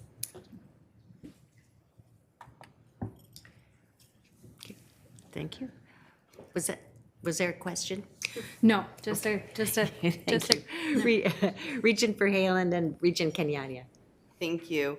Associate Vice President Marism, we've had these conversations before, but really appreciate the work that you and your team do in creating a continuously evolving, welcoming environment for all of our students, staff, faculty, guests, visitors, interested persons, all of those things. And I think it's so important, especially now, to see this in front of us as a good reminder of how important words can be in creating that environment. It's not just about we're doing this, but it's also being really thoughtful about the words we're using, the phrasing we're using, educating ourselves and the community on how those things change, as Regent Gully referred to. So I just really wanted to express my thanks to you and your team, you as well, Director Hall, in helping bring this forward to us and keeping us apace with what we need to be thinking about. Thank you. Yes, thank you. Regent Kenyanya. Thank you, Madam Chair, AVP Marism, Director Hall. Appreciate both of you and the work. I echo the comments of my colleagues. I'm going to volunteer my own ignorance so that maybe we can all learn here with this next question. And I'm not, this question's not to suggest anything. I really would just love to know more. You talked about the changing of disabled person instead of person with disability. I'm curious about that one because if I recall correctly, I think I'd almost heard the opposite. And I think the rationale that I remember was, this is a person, right, that is disabled, and that's not what defines them. So we always want to lead with acknowledging the person and then, the condition they may have. Can you talk a little bit more about that, just at least for my benefit? Director Hall or Vice President? Director Hall, or whichever one you would like to. Thank you, Chair Davenport, Regent Kenyanya. Yeah, I am in the same, when I started at the university 10 years ago, I came into my workplace and there was a sign on the wall that instructed to use person-first language rather than identity-first language. So there definitely has been a shift in recent years in the preferred language. And I'll defer to my colleague, Director Hall, to talk a bit about that. Thank you. Happy to address that question. So with the Americans with Disabilities Act being passed more than 30 years ago, we saw that environments and technology a little bit later had the requirement of being more accessible and inclusive. And with that, society also changes. So in the last 20 plus years, and pretty relatively new still, is the disability studies discipline And that discipline has really driven how we utilize language. So person first largely was by people who were working with disabled individuals. The disabled community, the disability community, decided that representation is important, that hopefully we don't need to be reminding people that we're people, that hopefully we have moved beyond that, and that we can own and celebrate disability as part of diversity. And that is why we're leading with disability first language or identity first language. And this is consistent with what's going on in the field. On paper, we choose, right? People are able to identify however, so people can choose person first language or identity first language, but on paper, we've chosen to lead with identity first language. Thank you. That was very helpful. That makes a lot of sense. And I would just note, I think this is a great, not just this conversation, but our own effort to, to have these conversations be better and be more inclusive is especially important as we prepare to host the Special Olympics at this university. It's a wonderful teachable moment. Thank you, I think, on behalf of all of us who always, I'll speak for myself, have more to learn. So thank you. Any other comments? Thank you. We look forward to seeing you next month, or we'll see this anyway back again next month for action. Thank you. Thank you. We now move to the consent report. Provost Croson. Regent Davenport, members of the board, I present the consent report for your consideration, which has our usual program changes, 2 faculty emeritus recommendations, with my and the president's recommendation for approval. I'm happy to take any questions. Is there anyone that would like to ask a question, make a comment, or separate an item out from the report to be voted on separately before I invite a motion to recommend approval? Seeing none, is there a motion to recommend approval of the consent report? So moved. Second? Second. Thank you. Moved and seconded.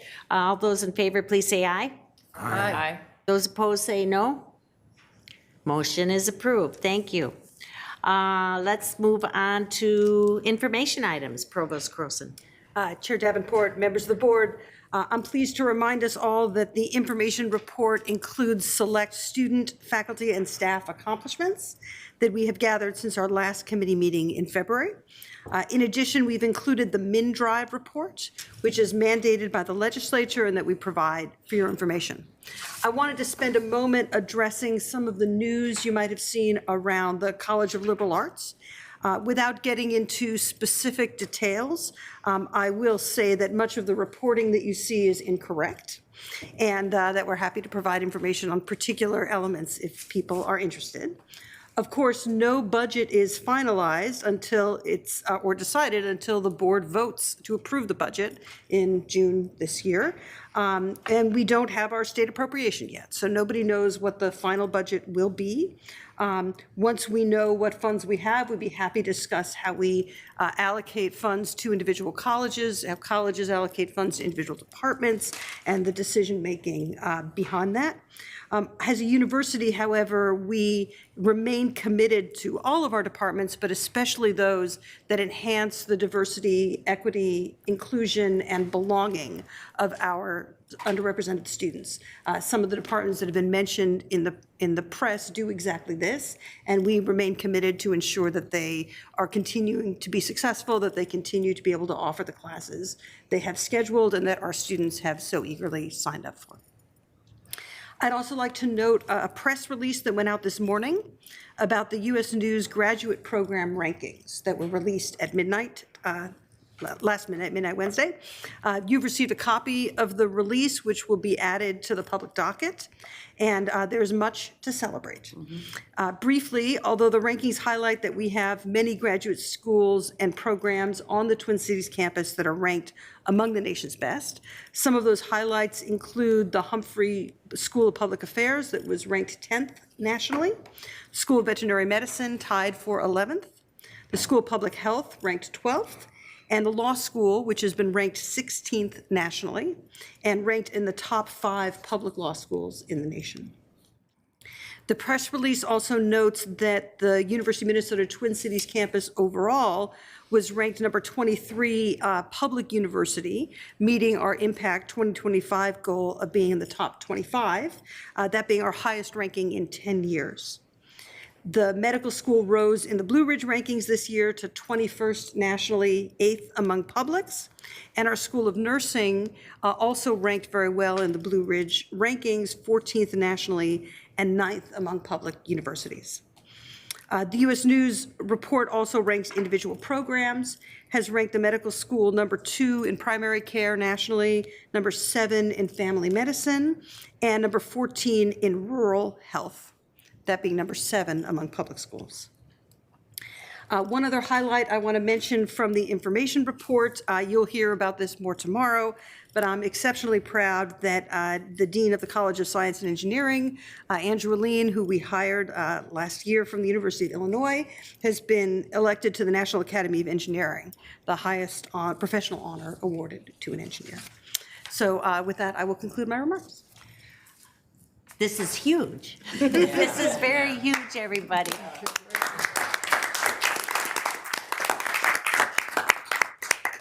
And it represents the hard work, the diligence, the commitment, the passion of our university community to our students and our state. So I hadn't read that news release because we've been busy, so I'm so happy to hear that, and I hope we hear more.